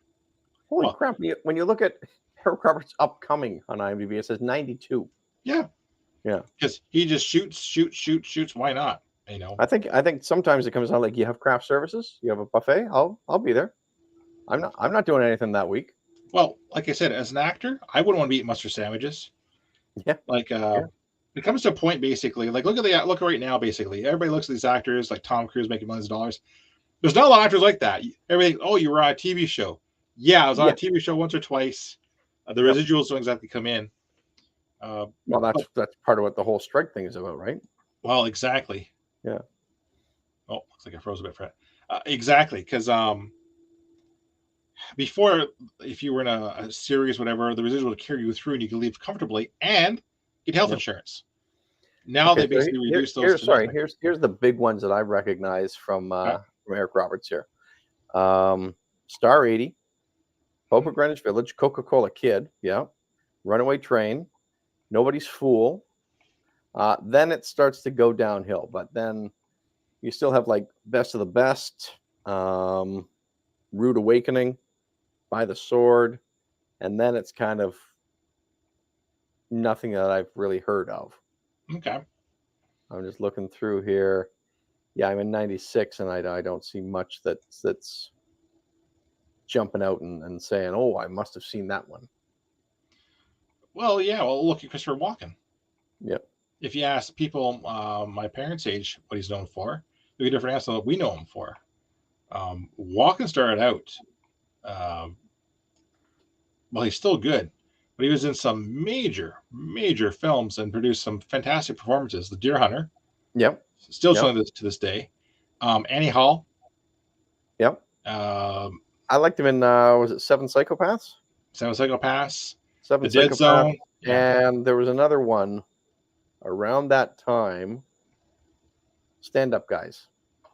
King of New York, yeah. Al Pacino and that, which was another really fun movie. Yeah. But by the 80s, he just started taking roles. Looks like he says every filmmaking role is an experience, right? Yep. Batman Returns as the villain, obviously in the 90s. Wayne's World 2, Small part in Pulp Fiction.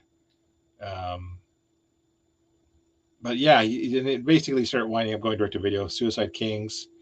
But again, like Nick Cage, you get 100% of walking.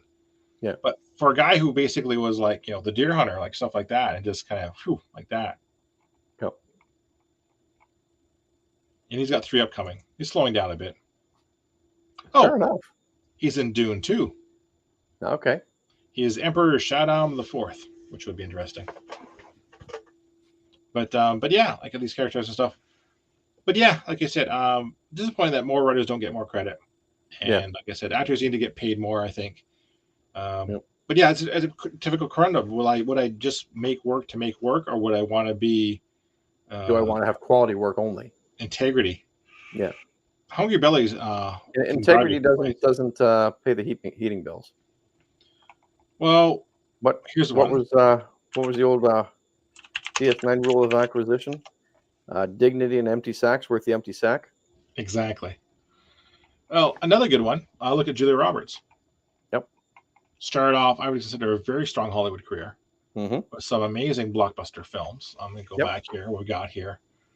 You got Pretty Woman. You got the Ocean stuff. You got Aaron Brockovich. You've got Steel Magnolias.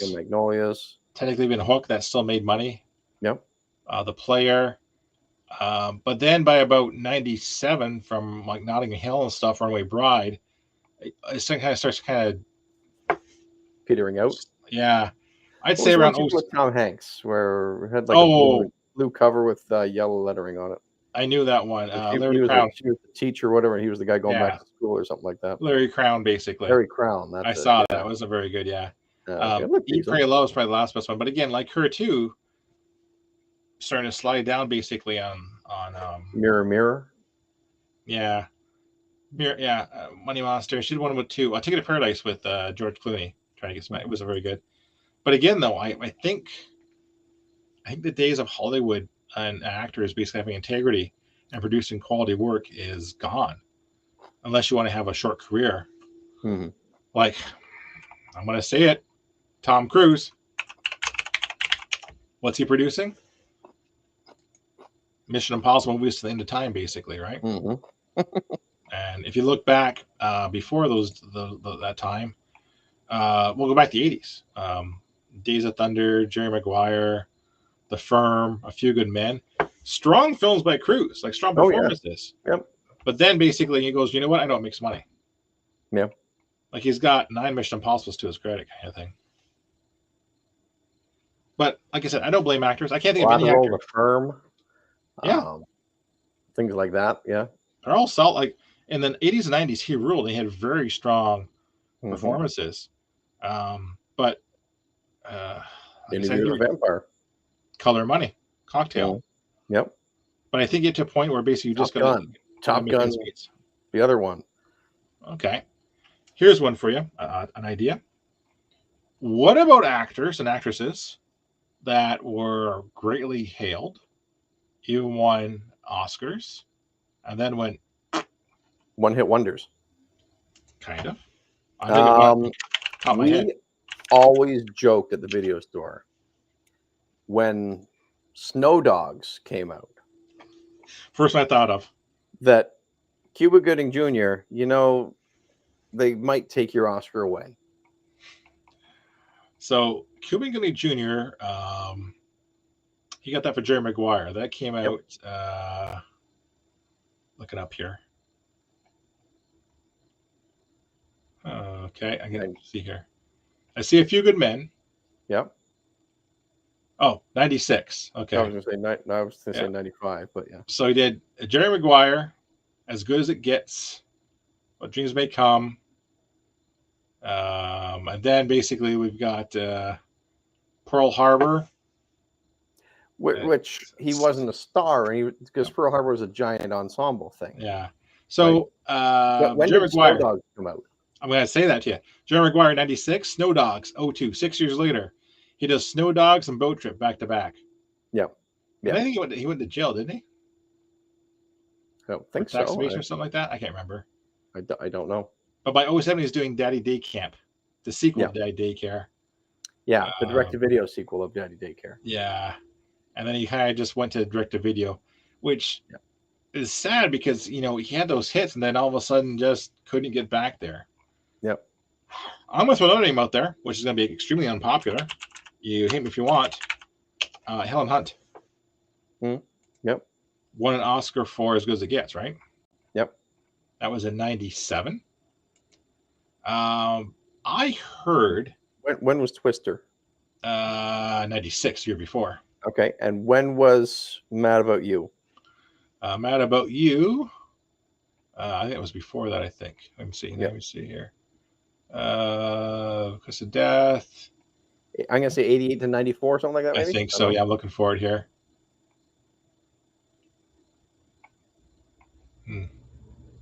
Hold on, I'm going way back here.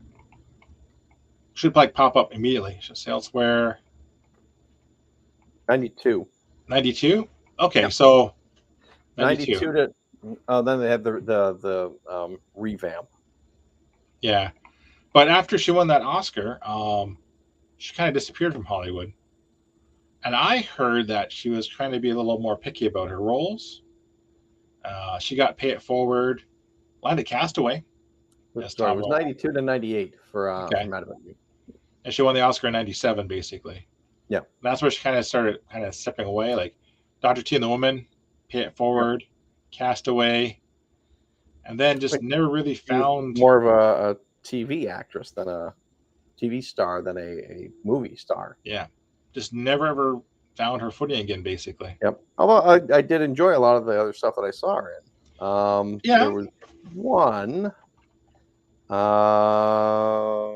me see if I can figure out what it was called.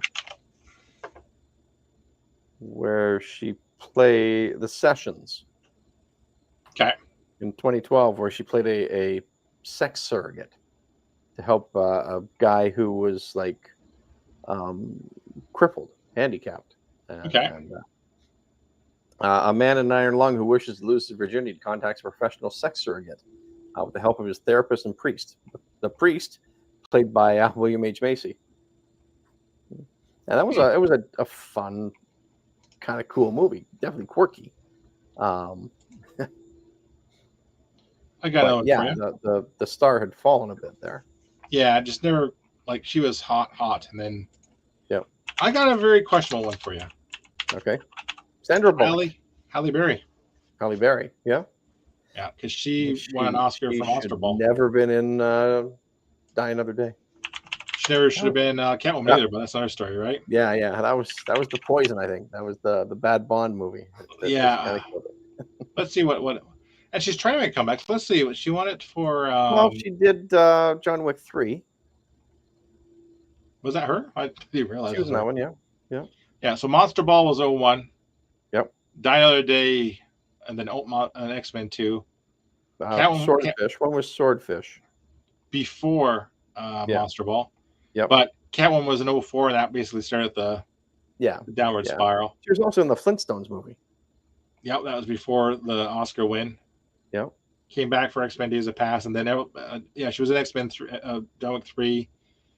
But yeah, she never came back to where she, like, you win that Oscar, you think basically the world's your oyster, right? Right. Or even get nominated again.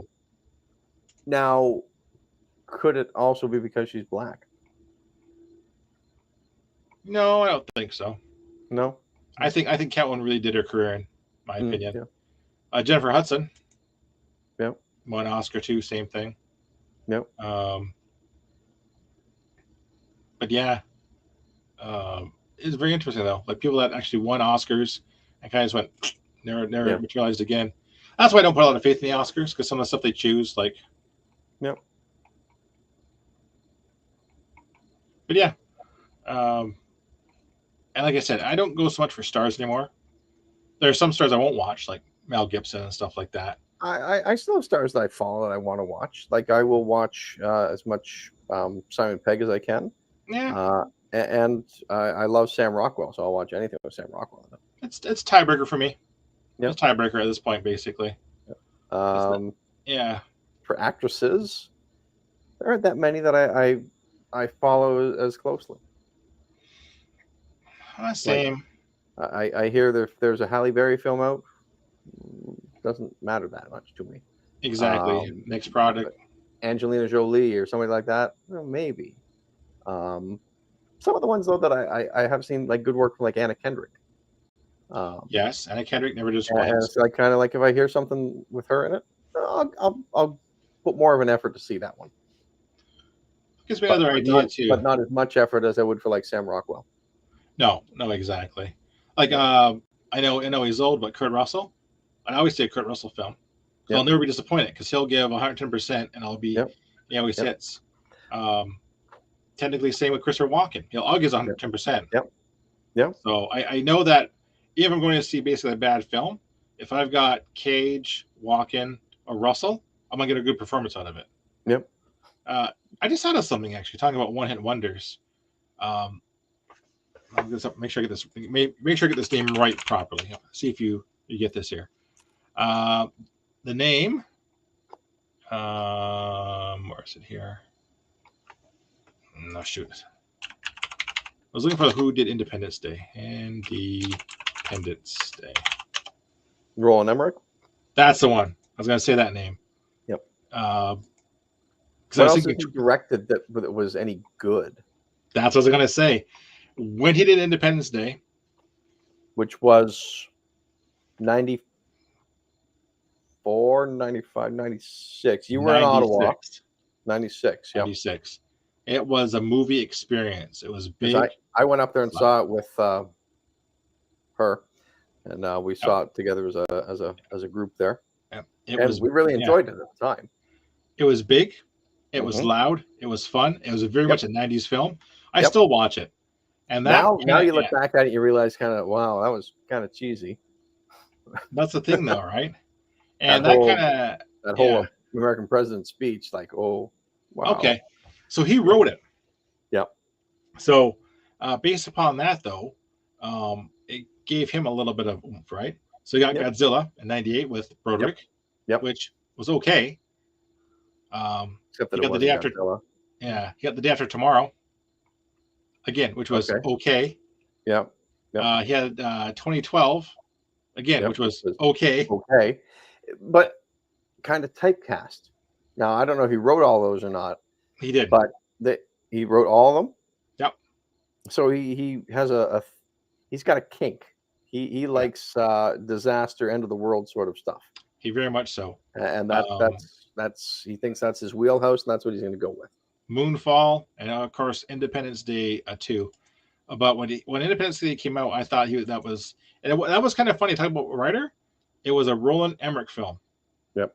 Because he wrote and directed. Okay, so he wrote and directed that one. To be fair. Yeah. But that started. I thought for sure he'd be bigger than what he was. You'd think that he would keep going. Yeah. Yeah. But as we shown, I mean, if you compare him to even a Michael Bay. Oh God, yeah.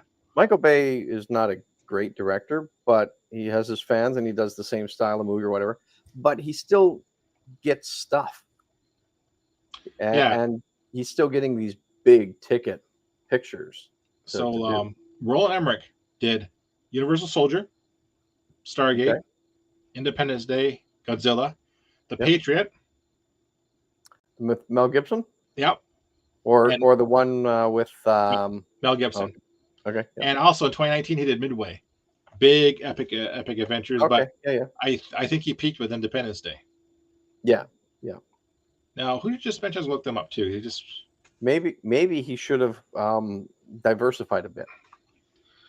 Well, maybe he should have tried to do let's look at our Clint Eastwood stuff again. Maybe he should try to do a cop movie. I think the problem, or a thriller or something like that. Even Michael Bay did like Bad Boys.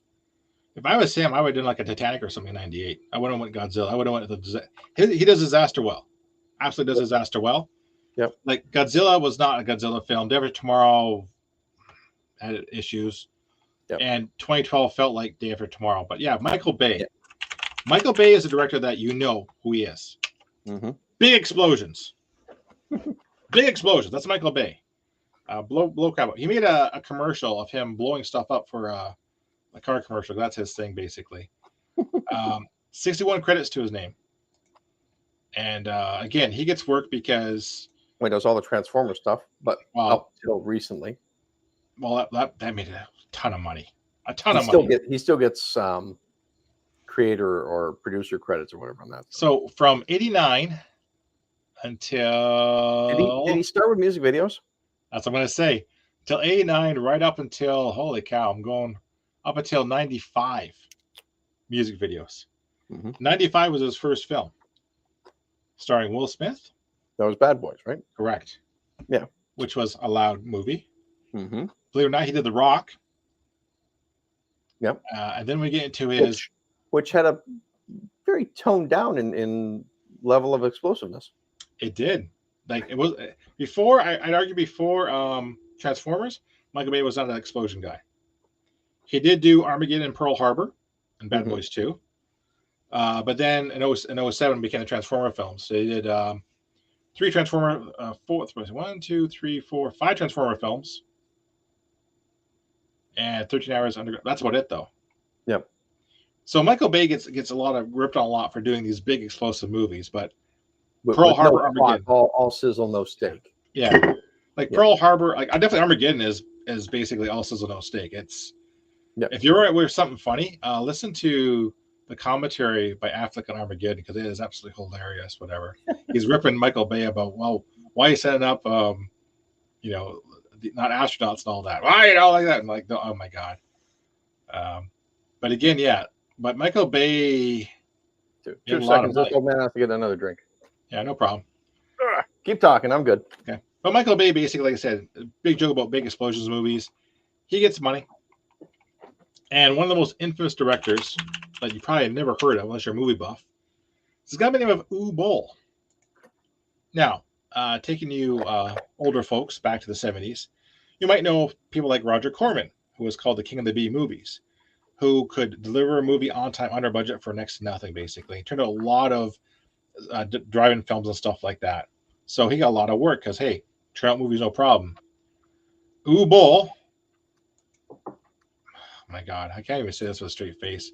Well, it's never turned out a good film in his life. But he gets a lot of work because he turns things on time, on budget, and does it really cheap. And none of the old Bill films are really good. Alone in the Dark, Postal, Blood Rain 2, Far Cry. And he knows they're not very good. And the other people are not very good. But he's still getting work. Again, like you said, Switz, he brings them on time, on budget. Yep. That's a big thing for any industry, really. Well, not just for Hollywood, right? Well, yeah. Well, especially now in Hollywood, like I said, budgets are so tight. There can be no cost overruns. Mm-hmm. Like, look at Heaven's Gate that overran by millions and millions of dollars. One of the biggest losses in history. There's no way anyone would be allowed to work in Hollywood again and work on that film, and it made it today, basically. Hollywood's less forgiving nowadays. So Paul Verhoeven is another guy who's basically can do it on time, on budget kind of thing. Mm-hmm. RoboCop, Starship Troopers, and stuff like that.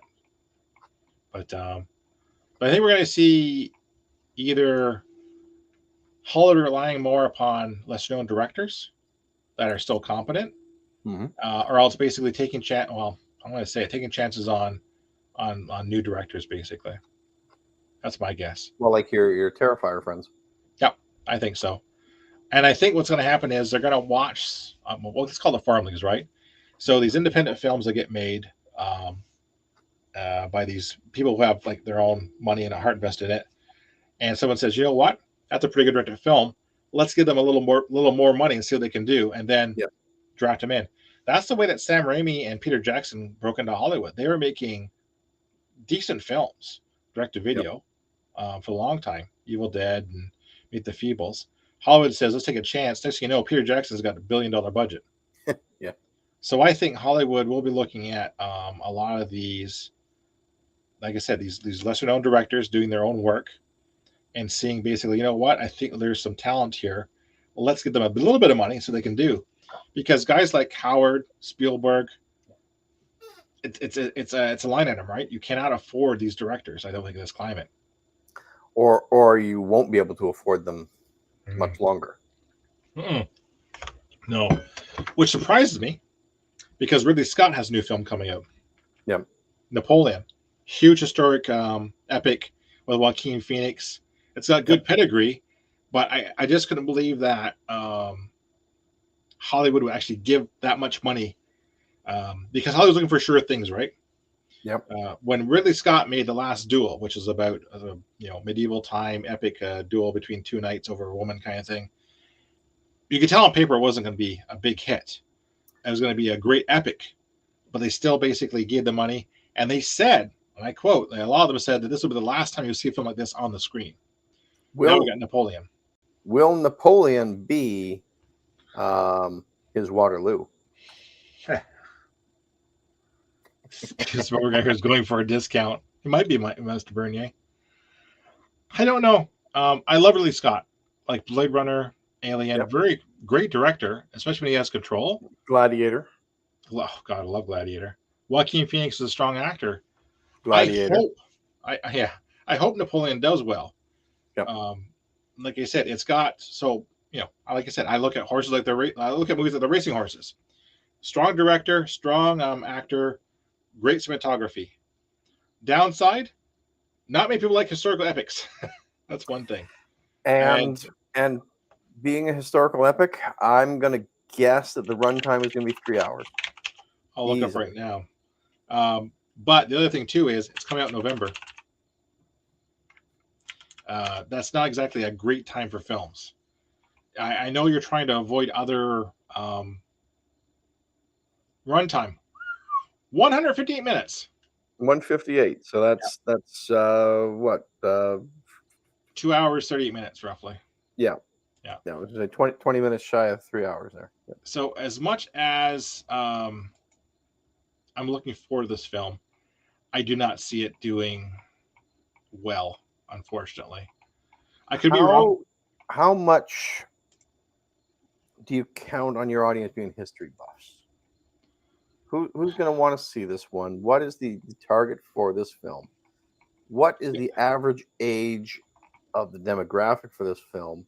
Will their bladder be able to sustain nearly 3 hours of historical drama to watch this one in theaters? Or are they going to say, I can stream it or Amazon Prime it or Netflix it or heaven forbid, go to the video store? It's going to be... get it that way and watch it on my own time and pace where I can pause and enjoy myself. And I'm going to lose out on the full theatrical effect, but we're getting old and I don't want to see that. I can do it. It'll be guys like me who are 40 plus who are into like good epics. I don't like it's not going to draw anybody under 30. That's not the target audience. They want it fast, they want it loud, they want it quick. This is not going to be one of those. So that's one strike. The other strike is you got to look at basically the other players in the field. It comes out November 22nd. 19 days before that, Dune Part 2 comes out. Dune 1 was a surprise to me. I didn't think it was that good of a film. Made a ton of cash. That's going to impact it. The weekend before, Hunger Games prequel. Oh, okay. I was going to also ask when is the American Thanksgiving? It's around. Right around. Is it that weekend or is it the weekend before? I think it's that weekend, third weekend in November. But Americans don't go. They go shopping. They don't go to movies. Yeah. So that's going to be a little kick in the teeth for it possibly too. If I was the studio, I would have bumped that to Christmas. Yeah. People go see movies at Christmas, so I would have bumped that to Christmas. Even if you put it out December 1st. Yep. And they'll run all Christmas season. Now, I could be wrong because Harry Potter was released November. The first couple movies did well and got moved to the summer. Harry Potter was different though. Exactly. Harry Potter was a franchise and it had proven book sales to back it up. Yeah. How many Napoleon books have sold in the last 10 years? And you've got nothing around Christmas to take this movie on. Is Aquaman 2 still coming out in Christmas? Aquaman 2, I think, has been pushed. I'm looking right now. It's not on the December, November list. Okay. Yeah, I think it got pushed. Did it get pushed or did it fall a victim of the gun? No, I think what happened was it needs reshoots and rewriting. So is that because of just the quality of the film itself, or is that because Gunn wants to do something else with it? Or does Gunn wash his hands of this one? Who cares? Because it's going to get erased and rebooted anyway. No, they got too much money in this, and Aquaman was one of the ones that actually made them money. This one's coming out, but I enjoyed okay, the first Aquaman. December 20th it comes out. Oh, okay. So yeah, that's Christmas then. Yeah. Yeah. But your Aquaman fan base and your Napoleon fan base are completely different people, I'd say. Yeah, I would have went for Christmas because people go see movies at Christmas, and this one would be something to go see at Christmas. Aquaman 2. Aquaman is one of the few DC films that made money and was well received. So Warner Brothers wants to go in on all this. I think it's going to be misses. There's some rewrites still to be done. Gunn is going to erase this one. Gunn's not going to keep this around. I did hear, though, get this, today, he's going to keep around Gal Gadot for Wonder Woman 3, he told her. I think I read that yesterday, yeah. Yet he ditched Henry Cavill as Superman. I don't understand that. Yeah. But anyways, my take on Napoleon is I'm gonna enjoy it. I'm gonna go see it in the theater. It's gonna be an epic. I might be the only one there though. Yeah. Again though, I'm happy they're gonna make it, but like I said, I don't see it being like a Gladiator, massive, like hoo-ha, make a lot of money kind of thing. Because Hollywood is a numbers game. Like Hunger Games, the Ballad of Song of Songbirds, a prequel to Hunger Games. It's gonna make money based upon the name alone. November is a good month for it to be released in, and I think it's got a different audience from Dune 2, maybe. So, but like I said, Haunted Mansion I'm seeing this Sunday. I'll let you know how it is. There you go. It's already dead on arrival. It's already officially a bomb. Yep. I don't know why they didn't release it in October. Everybody says why didn't they release it in October? Would have made more sense being a family-friendly-ish horror film to throw it out for Halloween. I heard that Disney thought this was going to be a summer blockbuster and moved it to July, and to July for that reason. It's based on a ride. Again, I don't know. But like I said, whoever's placing these movies on the schedule at Disney needs to rethink their schedule because Pirates was Caribbean. Yeah, it's not Pirates of the Caribbean. This is. I looked at the pedigree. I looked at the script. I looked at who's in it. This is definitely an October family release. Yep. And yeah, it's a seasonal thing. Yeah, I would have put it basically before Halloween, maybe October 20th. October 27th, Five Nights at Freddy's comes out, which is going to capture a lot of the market. But you got basically all of October open for a family Halloween movie. But no, they went and released it in July, and they got trounced by the Barbie, and of course, basically poor word of mouth. So it's like I said, no one's rushing to see this film. Yeah. Do you think with the strike they could pull it and re-release it again in October? No. Might they do that? No. Because it costs money to pull and release a film. And re-releasing a film does not reset your box office. So when you release a film to the theaters, you get the most money weekend number one in studio pocket. If it was even a chance, even a slight chance, I would have a marketing campaign saying, hey, see this again kind of thing. Problem is, though, it isn't going to last October. So, and you've got like Killers of the Flower Moon, Exorcist coming out, Five Nights at Freddy's. You got a lot of other stuff out there that are going to basically crowd the screens out. You got Saw X, Expendables 4 in the late September, and Saw X in late September. I saw a trailer for that Expendables 4. Holy cow, does that look bad? It does. I'm done with the Expendables films. Excuse me. If I had to pick, truly have lived up to their name. If I had to pick a movie, you don't need to see them; they're expendable. Yeah. For September, my movie pick would be A Haunting in Venice, just because it looks different. Yeah. Big Fat Greek Wedding 2, Equalizer 3, Expendables 4, the creator. No, pass on all those ones. Did you say Equalizer 3? Yeah. I want to see it. I don't care to see it in theaters. Exactly. Where I'd say based on Haunting in Venice, you could see in theaters. October, my pick for myself would be basically Five Nights at Freddy's. It's an experience you want to see with other people. If you had to go to theaters. Yep. November, I think Napoleon's going to be in theaters. Sorry. I'm just looking at the Haunting in Venice thing for a second. Yeah. That is a Poirot film. Yeah. Yep. Exactly. Yep. So, Oh, so is it it? is an Agatha Christie I one. thought it was a horror film. Like it's being marketed horribly. It's being marketed horribly. It looks like a horror film. In post-World War II Venice, Poirot, now retired and living on his own exile, reluctantly attends a seance.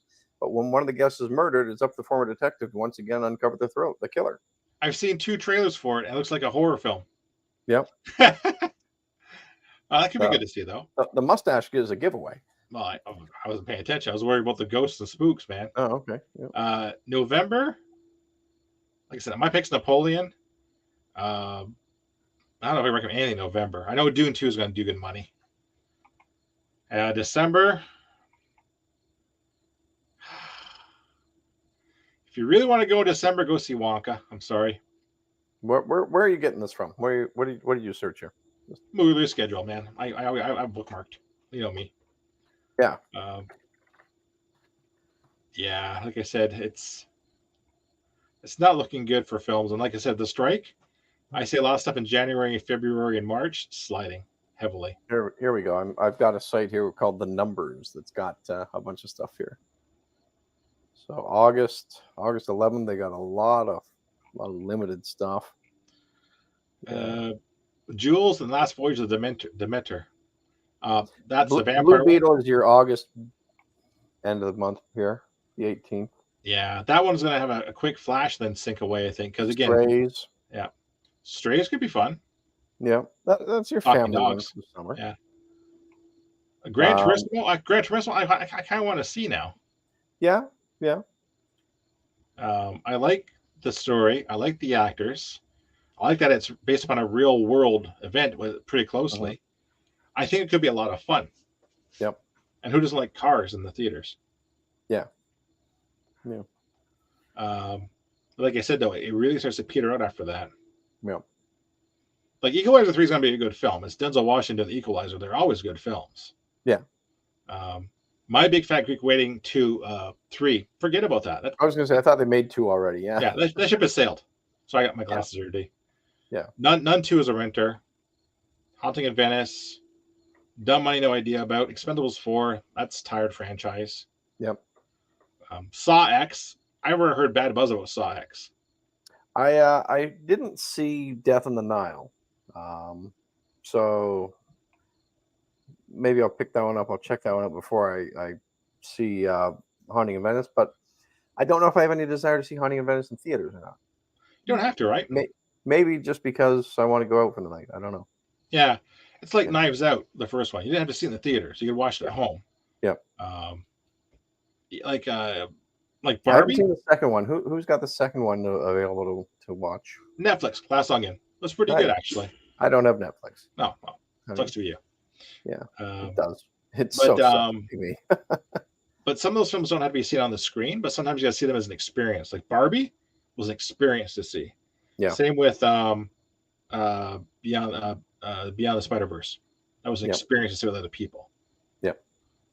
But some of these, I would have enjoyed seeing Beyond the Spider-Verse without anyone else in the theater.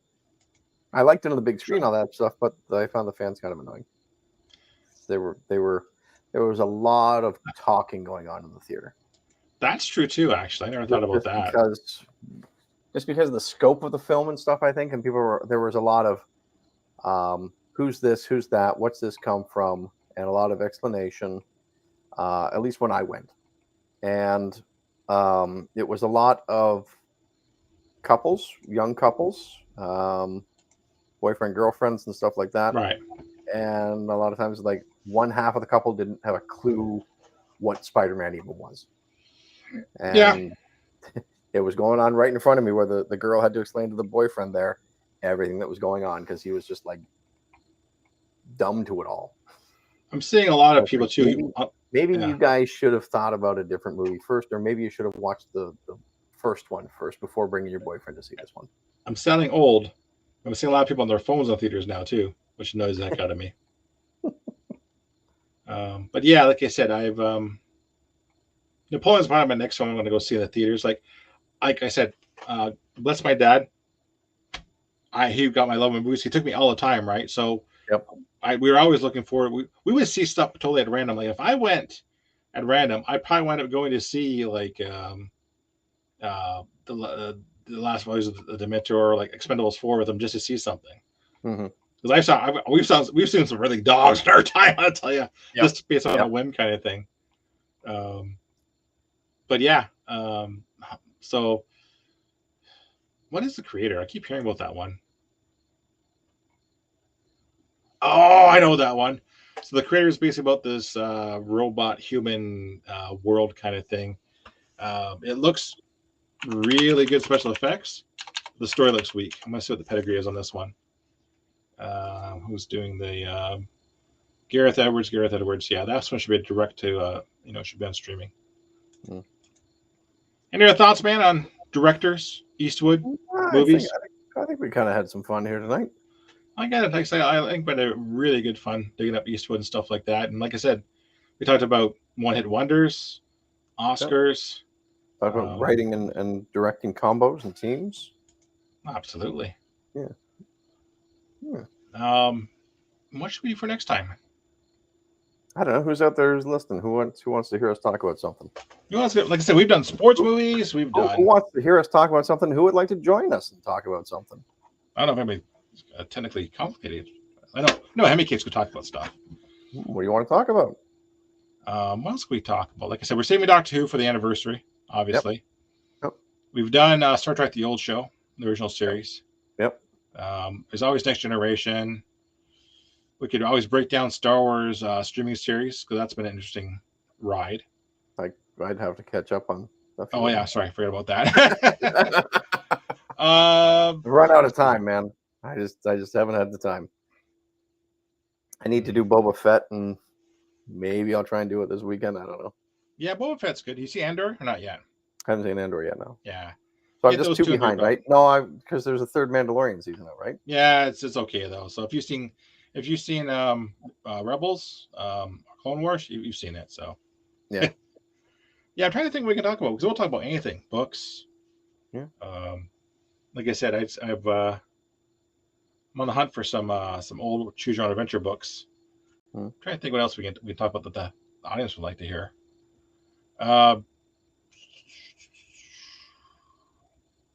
I was talking about 80s movies in general. Yeah. Talk about some of the top box office because I don't think people realize that when the films came out in the 80s, like Princess Bride and Labyrinth, they weren't hits. No. Labyrinth and Dark Crystal was a total loss. Like Dark Crystal almost sunk Jim Henson. And now it's basically a cult favorite. Yeah. Look at all the comedies we got too with Can't Buy Me Love, 16 Candles and all that. John Hughes. Yeah. Again, were not huge hits when they came out, but have gone cult. We could do a John Hughes night. Let's do John Hughes. Yeah, he's got a big enough library. And I know everybody's seen a John Hughes film, even if they don't know it. Yep. Let's do John Hughes in 3 weeks. How's that sound? 3 weeks. Next Thursday, I'm doing another late night, and I can only do them I can only do 2 shows, man. That's it. Yeah. So why don't we do 2 weeks? Because that means I'm up like 3. I was thinking you got 7 days in between them to rest. I've also got a family too. I want to go to see. August 31st for Next Old Man Theater. John Hughes. August 31st. Holy crap! Yep. You can do one by yourself on the 24th. Call in a guest host. We can do John Hughes, and also too we'll talk about. Get me your daughter. Get Taya in here. She can be my co-host this time. She's in bed. They're all in bed. Except for the youngest one who's off playing games. Lightweights, jeez. Yeah. You need to find someone in the UK. Yeah. August 31st, John Hughes films, and not just John Hughes films, people inspired by John Hughes. People who inspired by John Hughes. That would include Kevin Smith. I know there's a couple other ones that basically want to make John Hughes films. Yep. And let's see if we can find any films from the last 10 years that try to capture that John Hughes magic, which I don't think they have. How's that sound? That works. Yep. 31st. All right. Yeah. Limber up for it. And then basically I'm on vacation. Yeah. I heard. Toot. Oh. Yeah. Yeah. What's that? I can't hear the sound of the ship horn. I can't hear the sound of Disney. I can't hear the sound over going to Halloween Horror Nights and go through haunted houses. Oh, you don't like doing that, so that's okay. I'll give you a blow by blow of Universal and harassing people. I'll be here. Yeah. Greg, how you doing? Greg, what you up to? Actually, working your streaming, man. I saw you stream with Age of Empires. Yes, yeah. Yep. I tried that just to see what was going on, just to try it. Your gameplay looks smooth. There was no stutter or anything on my end when I was watching it. I didn't have myself on. I didn't have my camera on at all though for that. Don't worry about that. When you're first starting out streaming, I didn't know how to do that. Well, I knew how to do it. I just didn't feel like doing it. I didn't have my background yet. Yeah, don't worry about doing that because when you start out streaming, getting the content up and just responding to chat, that's the biggest thing. Everything else comes later. That was the other thing. I've got to figure out how to see the chat or whatever. If you haven't got two monitors, I usually I either have a tablet or a phone, and I just watch my own stream. I can see people in my chat, and when you're actually in your own channel on your phone, you are the admin, so you can have all the commands on your phone as you do in the thing there. So at least you can see it and respond to it. Yeah. Trust me, Hemi Kicks has got lots of advice. She's an old pro now. Oh, okay. Yeah. Maybe I'll set up a second monitor somehow. If you can, yeah. I got a huge monitor, but it helps. I even had a laptop too that was doubling as a second monitor. Yeah, for a while. Or could I even just split this monitor to be two sides of a monitor, sort of thing? Possibly, yeah. Because what it is you want to have your game window, and OBS capture your game window. So as long as the window is captured and sized right, you can see it. That's all that matters. Yeah. I've got a 49-inch wide monitor, so I have everything on this one monitor all split up, sized properly. So when I stream a game, I've got my game in the middle, OBS is on the left capturing the source, and I've got other stuff on the right here too. It's possible. Yeah. There's no wrong answer. Trust me. Yeah. All right, my friend. All right. Any last words? No, I don't think so. Thank everyone for watching. Thanks for joining us here. My day. We don't know how much you guys all liked Clint Eastwood or not, but that was the theme of our talk tonight. Definitely. I think we had some fun. We talked about a lot of movies. We reminisced about a lot of movies. We did. Yeah. Good night there, Michael. Good night. Same thing. Had a lot of fun talking about Clint Eastwood, looking at other director actors and realizing that no one's come anywhere close to what Eastwood has done. Yep. Talking about basically, like we said, directors get all the credit, writers get all the uncredit. Yep. Except when a film goes wrong, usually they blame the writer. Unfortunately, a bad script. Yeah. And like I said, just looking at basically the next 3 months of movies coming out and taking our picks. Like I said, follow us on Twitter. I like to put up little movie reviews about what I think and all that. Switz, you always got a lot of ideas. We should think about maybe writing them once in a while, just one a month. Put your thoughts up. I'll try and get back to it. You write letter better than I do. Don't even worry about seeing modern stuff. A lot of stuff that people I think are on like Tubi and Pluto and those other services, you've probably already seen and give people a really good idea about it. Yeah. And you write really well too. A lot better than I do when I do a movie review. Yeah, well thanks. Yeah. Maybe we'll dust off the old blog. Hey, give it a try, man. Like I said, I'm on Ko-fi and I love it. So or coffee, whatever. All right, dude. Until next time. Thanks everyone for watching. Thanks for coming out. Thanks for sharing with us. And like I say, drop some comments, people, if you've got some ideas or whatever. Shoot us a text, shoot us an email, shoot us a tweet, shoot us a whatever, shoot us an X. I asked when I say shoot an X, never mind. I might need an alibi for that. But I also want to say too, if I forget, I love you, Mom, and thanks for watching. Yeah. my mom thinks I'm great. Thanks, Mike. I'll tell you about it when I get back. And watch this, guys. All right, Switz. All right. Always a pleasure, man. Guys, thanks everyone. We will see you in the future because it's hard to see in the past unless we rewind, or that's really just kind of remembering. Absolutely. There you go. All right. Cheers, dude. Night, everyone. Thanks. Bye.